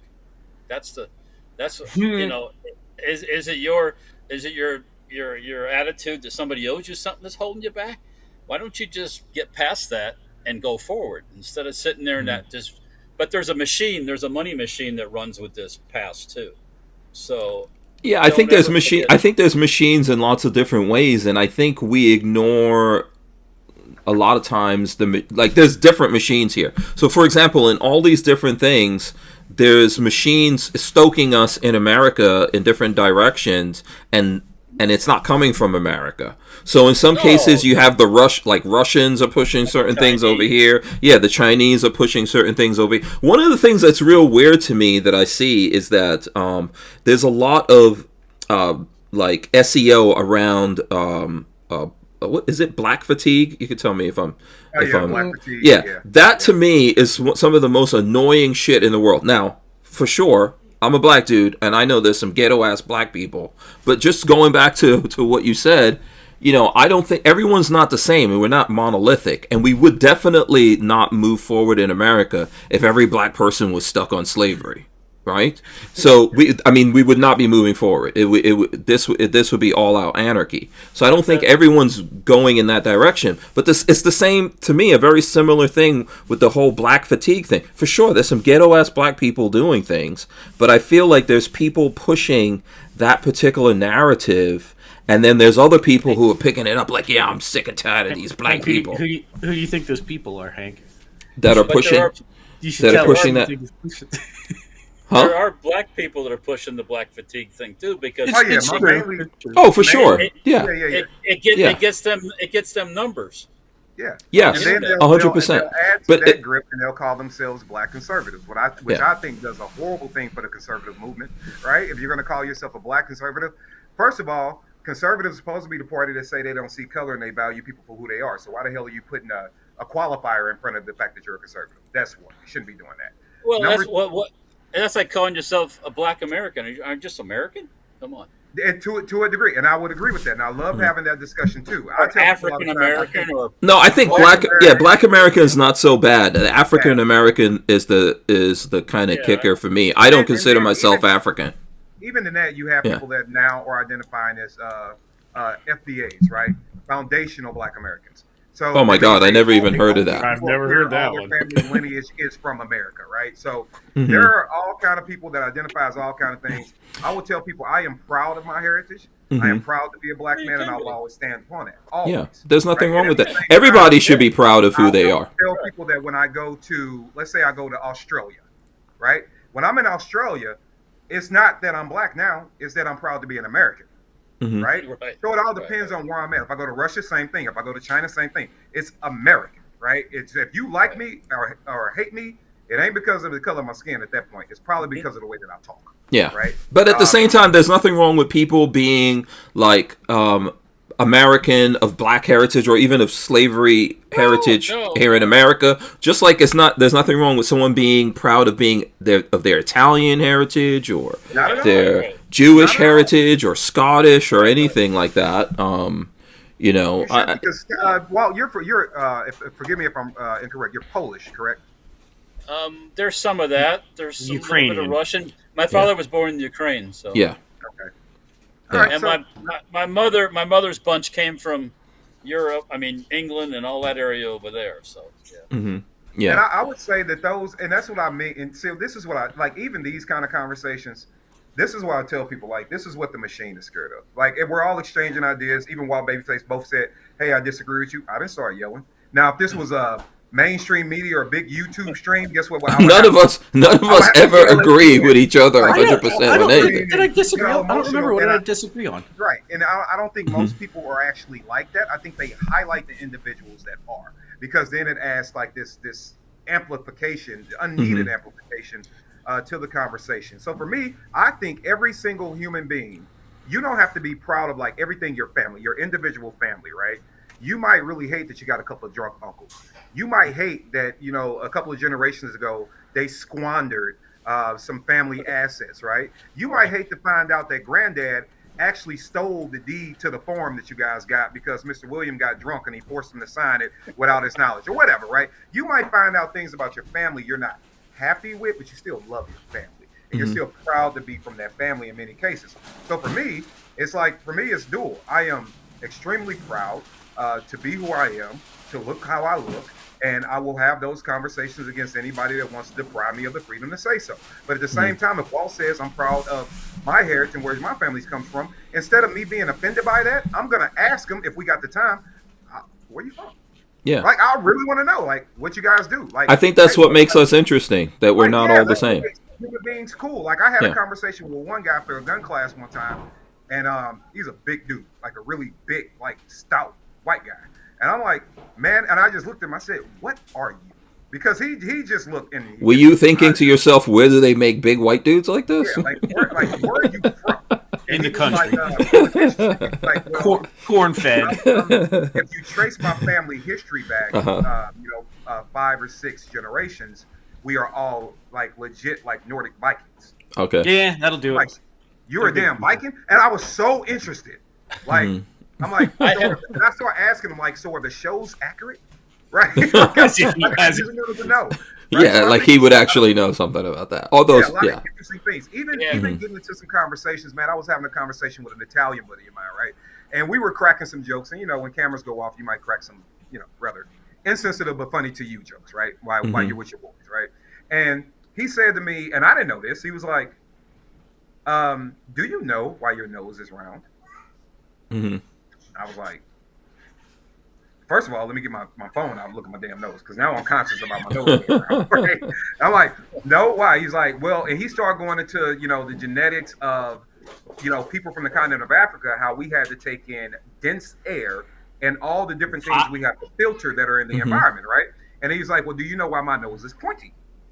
He's like, yeah, the air is thinner, thus we needed a better filter. And he went all into the long conversation. I'm like, man, if you can't, that was a cool conversation to have, right? And like, if you can't be balanced in your nuance, be balanced in your conversation, I think most people will be screaming at cameras for the rest of their lives and be miserable, because I can stand 10 toes down on what I believe in, absolutely stand on it, absolutely preach it, and at the same time give every other human being and individual a chance to disagree with me and a chance to tell me their story, because I want to know. Hey, Kevin, Walt. You know I got a big head. A big hip? Oh my God. Big head. A big head. No, why? Because I'm part Cro-Magnon, that's why. Yeah. Man, he didn't even let Hank make the joke. I mean, you've heard of the missing link. Right. So, you know, this is serious. Go ahead. Real quick, do you know how many problems would be solved if people turn the fucking TV off and just stop watching the news and listening to, like, the talking heads? Yeah. Oh, yeah, shit. A lot. So, yes, absolutely. I think so. So, okay, let me just do this just for the sake of I want to get onto some subjects. So I put up prosecuting burning of the American flag, right? So I'm very interested in what you guys think about this. Let me start with Patrick. Go ahead, Patrick. Give me your thoughts on this. Is a Trump administration push to do this, to lock up people? I personally have never been angry enough at this country to burn the American flag, but it is a protected First Amendment guaranteed right, and I might find it distasteful, but you are allowed to do it. Okay. I'm gonna stop there. Yes. Yeah. No buts. No, that's cool. Innocent. No, that's cool. Okay. Let me ask Walter. Walter, what do you think about it? The Trump administration came out and said they're going to start locking up people who burn the flag. Pretty much what Patrick said. It's going to be hard to prosecute. This has all been through the courts already. I don't know why they're drumming all this shit up again. This has all been decided long time ago. This was another one. I don't know why they are going down this path, because it's a unifier for almost everybody. Yeah. Yeah, I mean, no. So I just kind of agree with Patrick. Yeah, Katie, what do you think on this subject? I don't know if you. I'm right with them, man. It's a protected right. I personally. No, I'm not a flag burner. I personally would not do it, and I personally wouldn't stand there and. Yeah. When I see someone burning the flag, I hate that. Yeah. I don't want any, personally. Yeah. I don't want any parts of it, right? But it is. They're right. Yeah, it's protected. Go ahead. The most I will agree with when it comes to flag disrespect is if you think shit's going bad, you fly it upside down. That's a known thing. Yeah. Listen, I'm telling you, I get a visceral effect to seeing people burning the flag. I remember one time Lola was just about to leave here to go to work, and we saw something, and she was like, what the, she had like a visceral effect to that. But at the same time, we've covered this in America. The Supreme Court has covered this. It's protected under speech. But I hate those people, but I don't think we're going to accomplish anything by going out there and locking people up, but we can still hate them, Actually, the American flag upside down on a gun. Interesting. Hold on, let me go full screen on you on that one. Hold on, let me. Was that on purpose or accident? On purpose. Okay, yeah. And what was the reasoning behind that, Katie? The whole point behind this concept was the fact that our freedoms are constantly being shipped away. This represent obviously the firearm representing our freedoms in this country. They're always being chipped away by your favorite political party, right? One legislation piece of paper at a time. And I went into the story about how I just want to live up under the freedom that the Constitution promises me. And the more and more that they attack our freedom to include these things, the more we're in distress, and Americans are being fed a bunch of BS to make them fat and lazy, and they don't want to be politically active. And we are in distress, and nobody is paying attention. So that's why I put it. All right, cool. Was bread and circuses? Well, that's the famous bread and circuses. It's you keep them distracted with bread and circuses, and then. Oh yeah. Yeah. Oh. Yeah. I mean, I think that's what a lot of this is. There's a lot of stuff that's genuinely happening in the world, right? But a lot of what we're seeing is just stuff to distract us in lots of different ways and to get us mad and fighting about that instead of dealing with things that are important. And that's where, I think either Patrick or Walter or both of them said this. I don't understand why Trump is making it a thing. Yes, it sucks. It's bullshit that people out there, choose to protest by burning the flag. But I don't know why that's a thing when we got other shit to deal with. Why deal with something that has already been settled? And I would not like it if Biden decided, to go against I mean, of course he did, and I didn't like it when it went against rights that we are all about. In the next segment, we need to talk about the Antifa, the trans gun ban that they're talking about. Yeah. Yes. Well, yeah, that was my intention. That's the exact. Okay. That is the exact next thing that we're going to talk about. Hold on, Walter. Don't say anything. I don't want to. I think you're going to be surprised. Folks, let me tell you about U.S. Law Shield. If you're serious about your Second Amendment rights, then you need to get serious about protecting yourself legally. Use promo code HANK for 2 free months on an annual membership, plus a locked-in rate of just $10.95 per month. Remember, the fight for freedom doesn't end at the range. Arm yourself with U.S. Law Shield. And remember to use promo code HANK. Okay, you see what I have to deal with, Kevin Dixie? I know you heard that behind the scenes. See how it just ends abruptly? I'm never fixing it now. Yeah, we're gonna show some guns. Okay, but this is what you're talking about. So now the Trump DOJ is looking at ways to ban transgender Americans from owning guns. This is coming from, I think, in the last. Oh man, can I stretch it back 2 years? I think we've seen maybe a lot of people who are somewhere in the middle of transitioning or maybe going one way or the other that have done things. So the solution from the Trump administration is we're going to ban people who are transgender from owning guns. What do you guys think? Who wants to jump on this first? Walter? Okay, go. Okay, this is not a good idea. There actually, if you read the 4473, it mentions stuff about mental illness on the 4473, Okay. and a lot of transgender stuff is mental illness. But you're not going to gain anything. You can't look. We can't predetermine that where that's at when someone buys a gun. You might show up and look like dude today, and tomorrow you might decide to be transgender, I guess, or whatever that means. Mm-hmm. I don't think that's the problem so much as, most of these people that have done these things have been on the radar from somebody at some time, and they're a known thing, but nothing happens, and it's like, how do you stop somebody from just all of a sudden snapping the next day? And one day I'm nice and I'm Walt, next day I'm like, Wah! Only if you have pre-crime. These were self-correcting problems back when the Constitution was written. If the crazy dude in town was acting crazy, y'all they put him away. Yes, you didn't just let him run around and pretend he was a woman. No, and we don't have any putting away no more because everybody's got rights. So, right? Yeah. Okay. All right. Cool. No, I just want to get everyone's take on it before we get deep into it. Patrick, do you want to give your take on whether or not you agree with this? I 100% think that the Second Amendment is for every God-given person under this, in this country. But as an 0702, that does not mean that I have to facilitate the transfer of guns to fucking anyone. And if I choose not to, that's my prerogative. Okay. All right. Cool. That's true. That's very true. It is. KD, you got thoughts on this? Yeah, I feel this way. Once you start allowing one group to get attacked, who's the next group?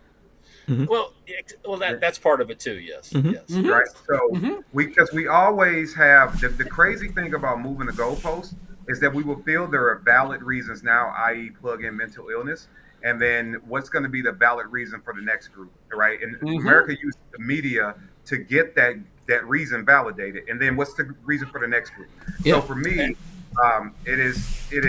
it's everybody's God-given right. I could disagree with a lot of crap that you do. That's a different kind of conversation. But when it comes to your right to protect yourself, your right to enjoy freedom, who the hell am I to take that from you? And that's just how I feel. And I think also it's a very dangerous thing. This isn't the four of us having a conversation, and we don't have any legislative power, and we're talking about doing it. We don't, BabyFace can say, I don't want to transfer guns to people with pink hats on, or blue hats, or orange hats, right? Mm-hmm. I'm a FFL SOT 0702 as well now. I have it for different reasons, but I could say the same thing, just like Walt can, just like you can. We can all say that, but that's not taking people's freedom away. When the federal government says, I want to pass a law targeting a group of people, right? Whether we agree with their choices or not, targeting a group of people. It's a very dangerous, slippery slope we're going. Yeah. Who's next? Right? And you know who I think will be next, to be totally honest with you?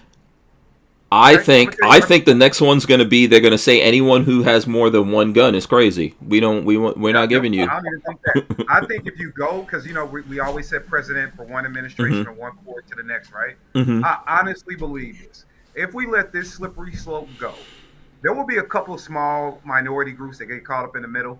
But I think the next big group, when we get a Democratic president, is going to be white men.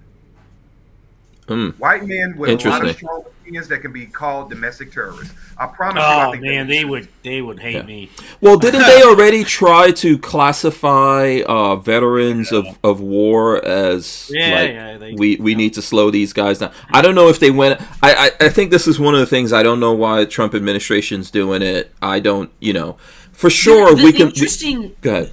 The most interesting thing that's happening, and I want to see how far it goes, is this is causing folks on the left to choose one of two really crazy things: transgenderism or gun rights, which typically are two diverging paths. It's causing people to go, now it's together. So it's interesting. They should not be connected. Yeah, it should not be. It should not be connected. I think that now I don't think this is some sort of 4D chess thing. I don't think they're that clever. I think this is I don't know why the reason is for this, but this is a reaction. Yeah, I think human beings have the right to defend themselves. Again, right? This is one of those inalienable rights that people have, and that's the way that we need to look at it, right? Now, my other strong opinion is Trump is not a gun guy. Trump is not a Second Amendment advocate. Trump doesn't really give a shit about the Second Amendment. Not at all. I would agree with that. Yeah, I would agree with that. How is this any different than what the left does every time there was an incident? The first thing they do is say, "Let's ban this," or ban assault rifles. Yeah. Or like I'm saying, I mean, I remember I think it was Eminem, who said why did someone need 100 guns? So the idea, I'm telling you, people might not think that that's going to happen, but there's going to come a time when they'll go, oh, people don't need this many guns. Certain states have tried that, banning purchases per month. You can only have 2 firearms a month or some dumb shit like that. Yeah. Did any of you see the brain surgeons in Chicago when they had their news conference with the governor and everything? No, about what? No. About troops or something? About Trump coming into Chicago, but the big takeaway, the whole thing they blame was gun violence. What are we going to do? And it's always guns from some other state. These gun traffickers from Indiana and Mississippi I was thinking it's your own citizens are the gun traffickers, so. What are you going to do to your citizens? There are so many Glock switches in Chicago that I think the easy solution for places like New York, Chicago, etc. that have these issues is let the people who live in your state have access to firearms that they're supposed to have, and that was guaranteed in the Constitution. And because you can't control who's the good guy or the bad guy in a situation, but you can allow a person to defend themselves, and that person's right is going to level out a lot of shit. Go ahead. Back in constitutional times, if somebody started acting squirrely, they get chased right out of town. You just go, we ain't dealing with this. We don't want this. And they found a tree and a rope.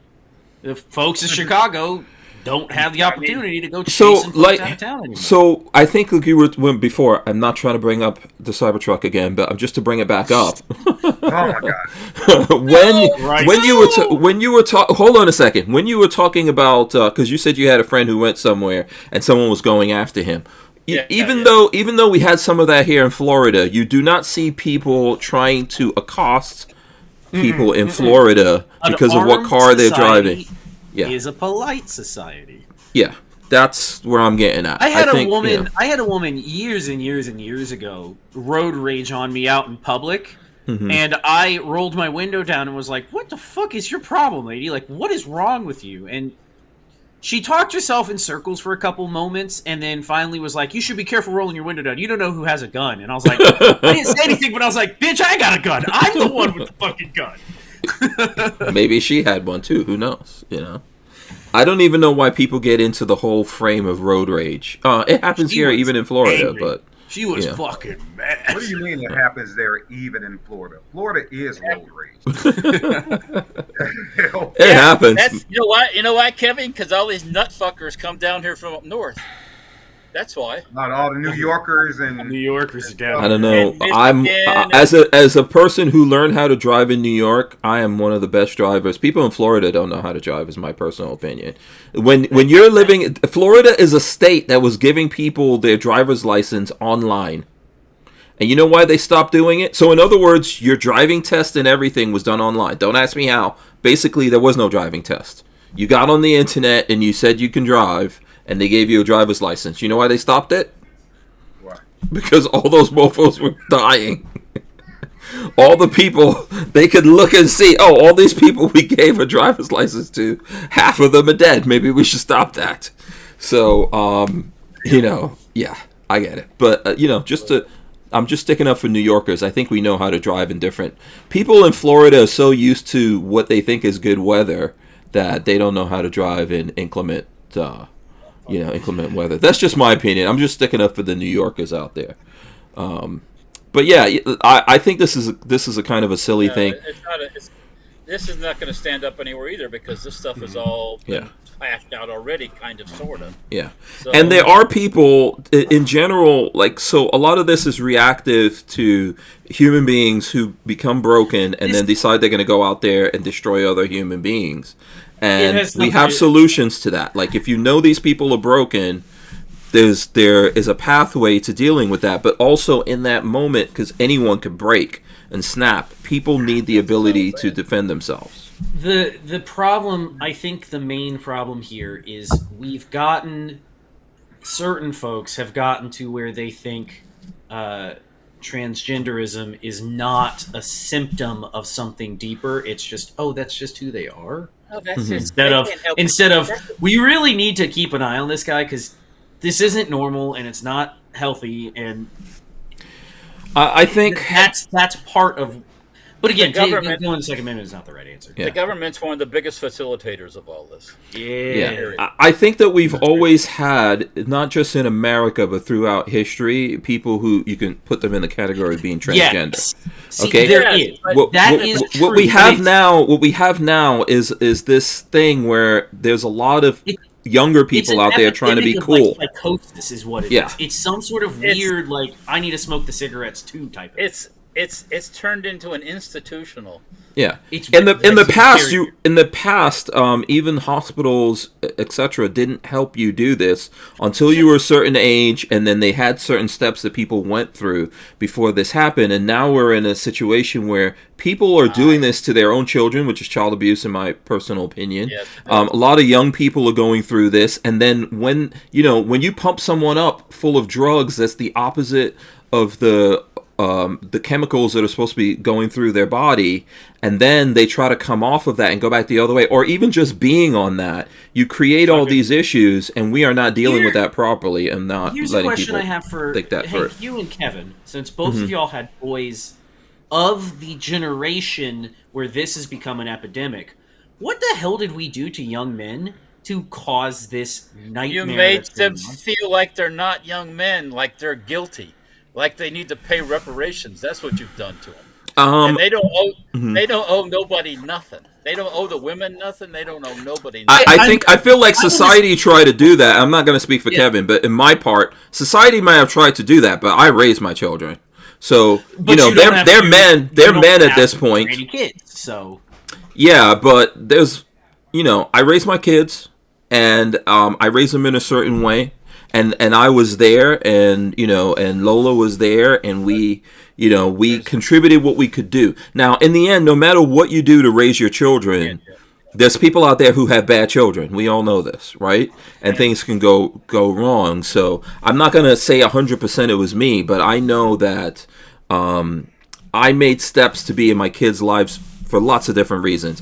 I don't want to say I was afraid of that, do you have any take on why young men have fallen so hard? I think that this is my opinion. Your name's not Kevin. Oh, I'm sorry. This is for Kevin. Sorry, go Kevin. It's Kevin.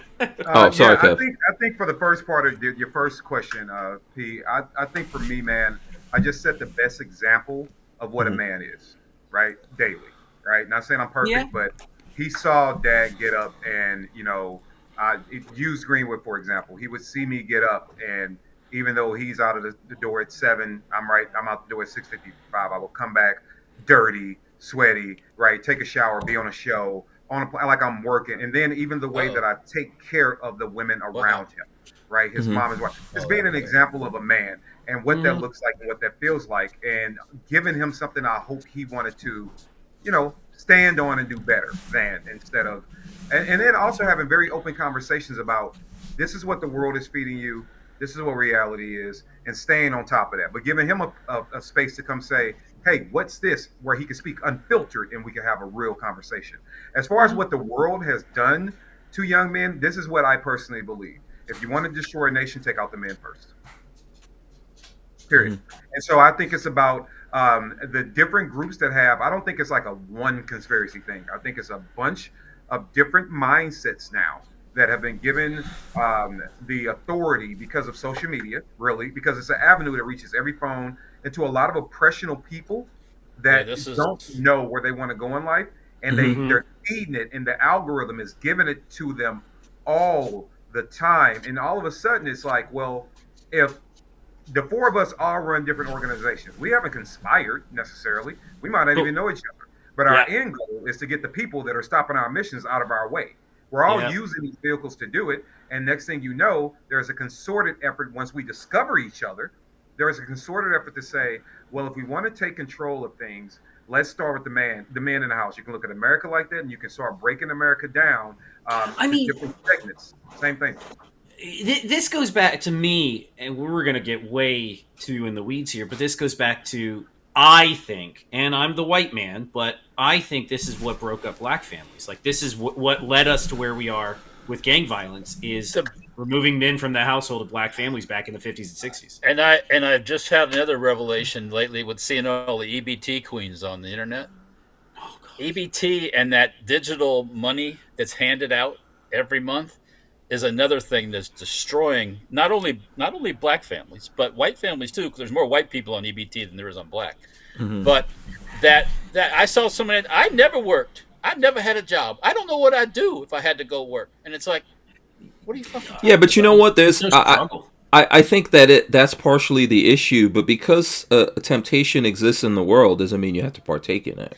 But you can and I think some part of that, people have to be stronger and say, like, it's a choice you make. No, I understand exactly what you're saying. There's people who I know that they're like a man and a woman together. They have a baby, but they don't like cohabitate or even try to get married or anything because they want to be on welfare. That's a choice that someone's making to partake in that drug.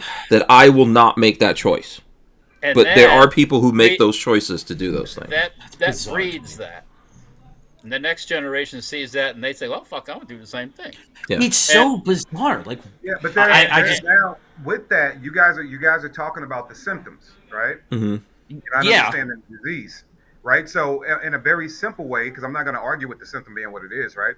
But when you get to understanding, like, really quick, let's start with it. Education is important, right? I'm not talking collegiate. I mean, just being generally is important. And if you are depriving tax dollars to pay for an educational system, like we do in all the neighborhoods, right?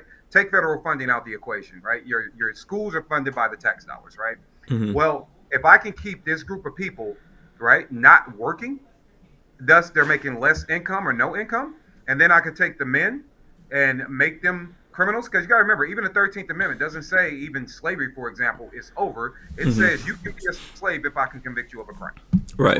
Correct. Yeah. 100%. So even when you still look at the targeting going and you look at the factories and things that are being put in those neighborhoods, they need a labor force. You start talking about the rich and the politicians working together to get a labor force, all these different things that coincide. They're not educating them. So even if the baby mama is not a criminal per se, now she's looking at low education and going, I could go out and make, say I'm living in the Midwest, and I can go out and I can make working full time $38,000 a year, right? And I'm going to take care of this one kid at $38,000 a year, or I could sit on my ass, just make sure I don't let this man live in this house with me, and I might only bring in on paper $15,000 a year, right? But guess what? What's my rent now? Right? You ain't got no rent. She's Section 8. I just can't. I can't. I think it's that. I think it's that, and it's attention. We also live in a world currently where even before this started happening, there were women that would, your butt's not big enough.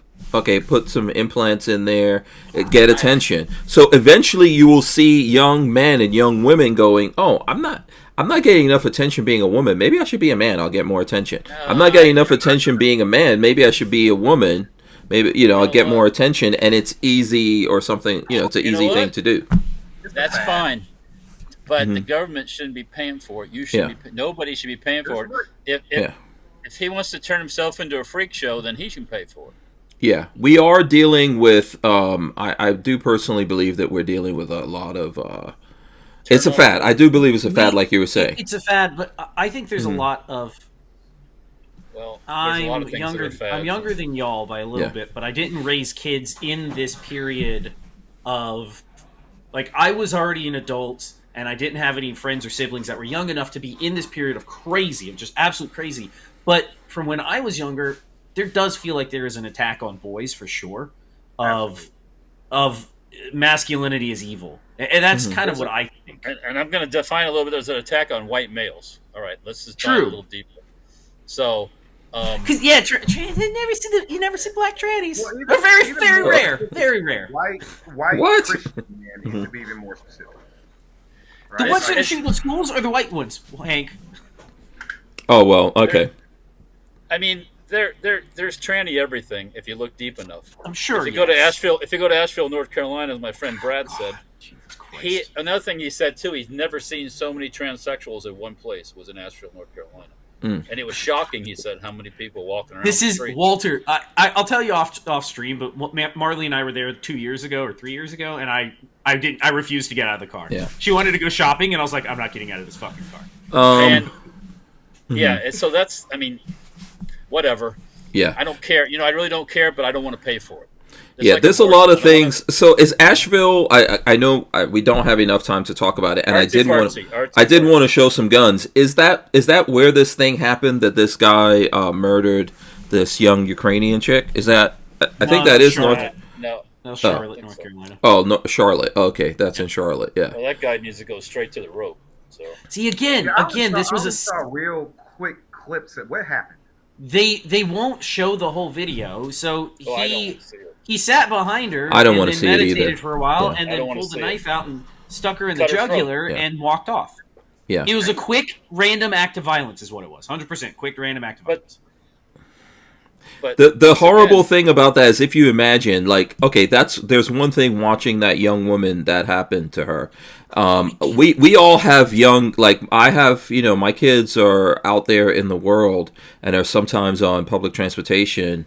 My older son Raven lives in LA now, and he's actually in New York right now. And it's funny, when he went to New York, it was like 2:00 in the morning in LA, and Lola was telling me that he took the bus, and I was like, why the hell did he take the bus? I was like, I would have, if he didn't have the money for a freaking Uber, I would have sent it to him. Marley used to make fun of me for not wanting to put my back to the door and doing stuff like that. She used to think was weird. Yeah. And it's like, no, it's because crazy shit like this happens. And I'm the one with the gun, and I'm the one that's looking for exits. I'm the prepared crazy one. So I can't have my back to the door. Yeah, it's horrible to see something like that. And I do believe, there's obviously lots of evidence. So once that whole process is done, that guy should get the death penalty. I don't know if that happens in North Carolina or not. But that's horrible to see. That's a broken human being that's out there in the world that's committed a lot of crimes, and we're not doing anything about it. So, That's pretty jacked up. Yeah, it's messed up. You know what? I don't know if we have if the folks here who are hanging out with us want to see guns, or if you guys want to do it, we can show some guns because we never, I only brought the MP40. Huh? Can I show a gun thing? Yeah, hold on. Let me hold on. Let me go to full screen. Go ahead, Kevin. Yeah. All right. So this is out of the frame of a Glock 19X, right?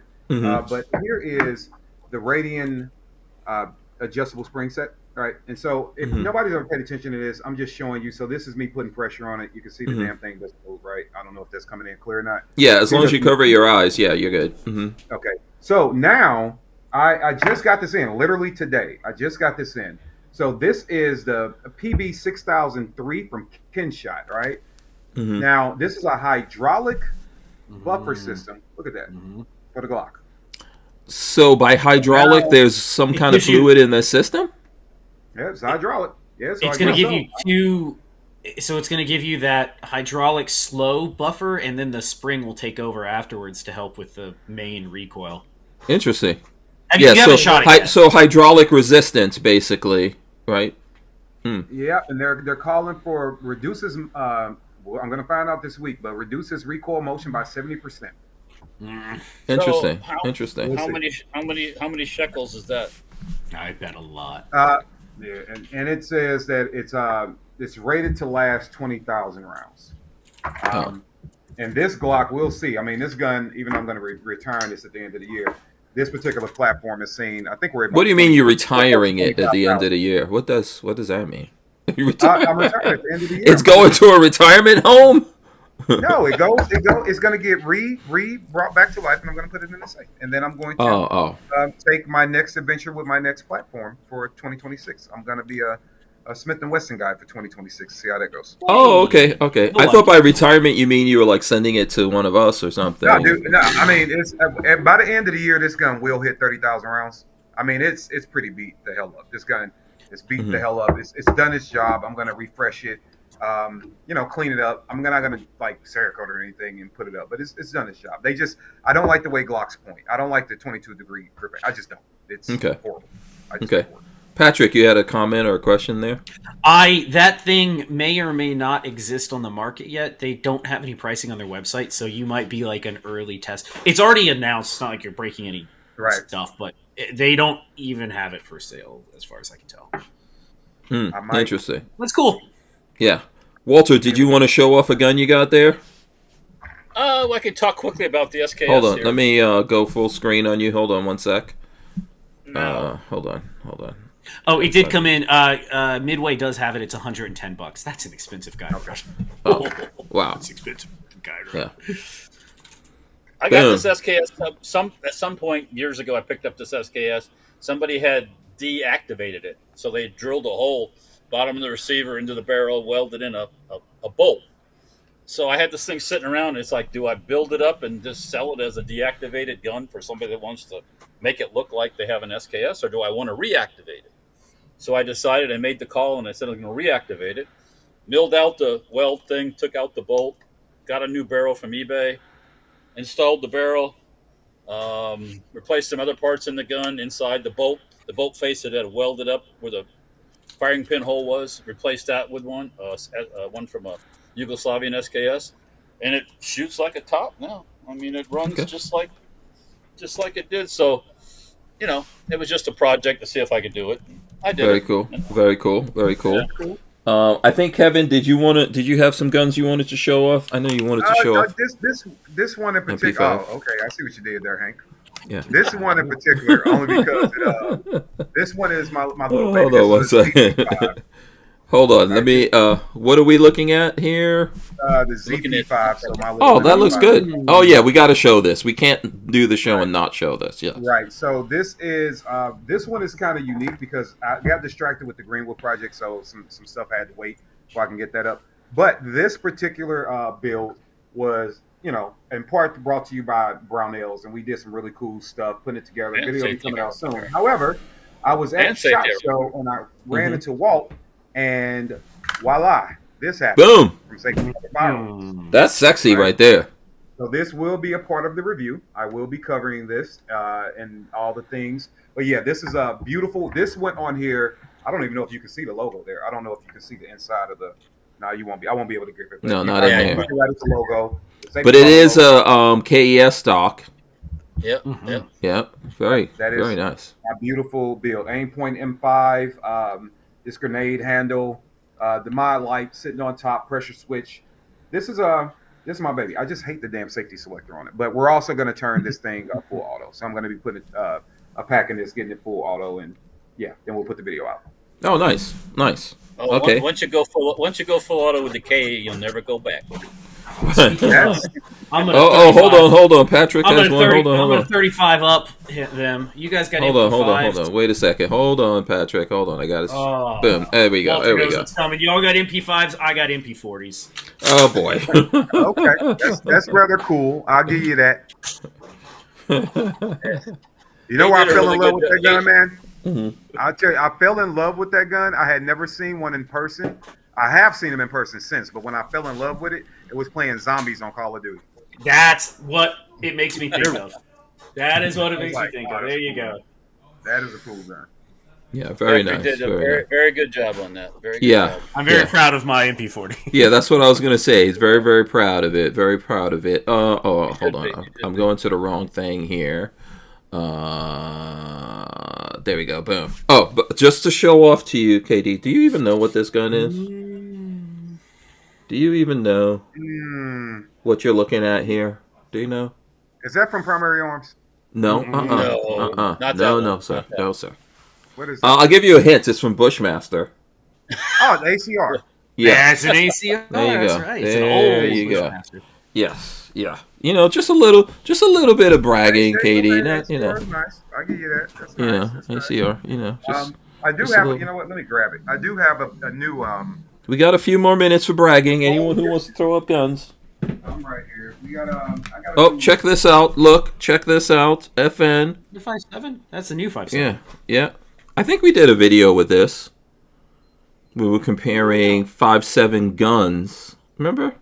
To the what do you call it? Yeah, we compared it to the Ruger. Yeah, the Rock, some other things, showing that off. While we're waiting for Kate, let me show you this. I did go to Costco in the Villages, which we talked about. Look at that. Stacked up on some silver. Oh, you know what? Gold is freaking expensive. Yeah, gold is very expensive. Gold is very expensive. Silver's been going up, but jeez, Louise, what is happening to gold, man? I actually saw gold in the market. I actually saw gold in that Costco. Oh, let me make sure, Katie. This is what I don't know if you're up on this, Katie. Check that out. Precious metal. Silver. Can I get one of those so I can get a transmission?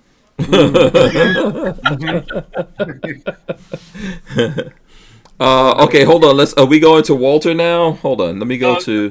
Real quick. Okay, hold on 1 second. I reached underneath the counter and found my AR-10 pistol. This is. Oh Jesus Christ! That's a 308. AR-10. Jesus. Is this a machine gun? No. Oh, okay. Remember when me and Flying Rich were shooting our guns out of your Oh, that's right. Yes. This thing is uber obnoxious, but I built it just because of that. So yeah. Nah. You're not cheek welding that. Well, did you cheek weld it? I can't remember. No, I don't get my face near that thing. No way. Yeah. That's a flamethrower. No Basically a flamethrower right there. Let's go to KD. So this is not a new gun per se, but I do like this. This is new to me. So this Ruger American Precision with the dead air and a Ruger can on the front of it, 30 cal can, and chambered in a 6.5 Creed. Fantastic gun. So with the Brownells MPO on top of it. So this is my new Mao baby. So that would be very good. That would be very good for squirrel hunting. With the with the right. What kind of Jurassic squirrels are you looking for, sir? With the right loadings, I'm just messing around. Those things there are like sub MOA with good loadings. Those are fantastic guns. He just wants to take the whole door frame off. That's all. Oh my God! Can you imagine? Yeah. This thing to be obnoxious, like there was no rhyme or reason to this. Let me not pretend like there was a reason. Went back to like 50 yards with this thing, which is like a yard with a pistol, right? I wanted to like 50 yards because I just wanted to shoot it. And I was like, all right, we had a steel plate hanging with a metal elephant hanging into the T-post. And I was ringing the plate just to be obnoxious. It's like, how loud is a 6.5 at this range? I just wanted to see, right? Like, just wanted to have fun. And then I was like, oh, you know what I want to do? I wonder if I could break the trunk of the elephant to make the plate fall. Oh. So just to see how strong it was. And it took me one shot. And I mean, when it hit it, I mean, the plate just dropped, and it's just like 6.5 is just an awesome beast. It is. Very flat. Some training at a mile, and I was shooting a 260 rim, and I was hitting. I'm watching the bullet trails, real cool. And we were out there, we're running this shit out of guns. We're actually training. We're not just shooting. We're ran into a training class. And I'm out there with Buck Doyle and a bunch of dudes. And actually, I was next to Nawar when we were out there doing this. And he was running a 308. I was running a 260 ram. And the dude to my left was running, two guys were running 6.5s. And so you hear the 260 ram go, ding, very ding, right? 308 is kind of like, ding. That fuck the 6.5. Dong.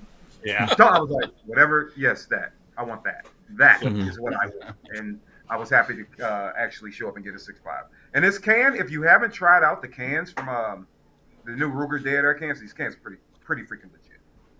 They're pretty. I'm not a guy. I don't have the machine to measure it. Wait, it's a combo. It's a collaboration with Ruger and Dead Air. Yeah. Okay, cool. I like Dead Air stuff. Yeah, Dead Air is very nice stuff. All right, there you go. So we did show some guns for anyone who wants to complain that we didn't show any guns. I do want to send a big shout out to everyone that's been hanging out with us the whole show here. Really do appreciate you guys. I think that to me, it's been great having Katie back here on the show. We got to do this again. Fun. The time went really fast. Fun conversation. We could have really flexed some guns here if we really wanted to go. You want to see I did retire a gun, though, if you really want to see a gun that I retired.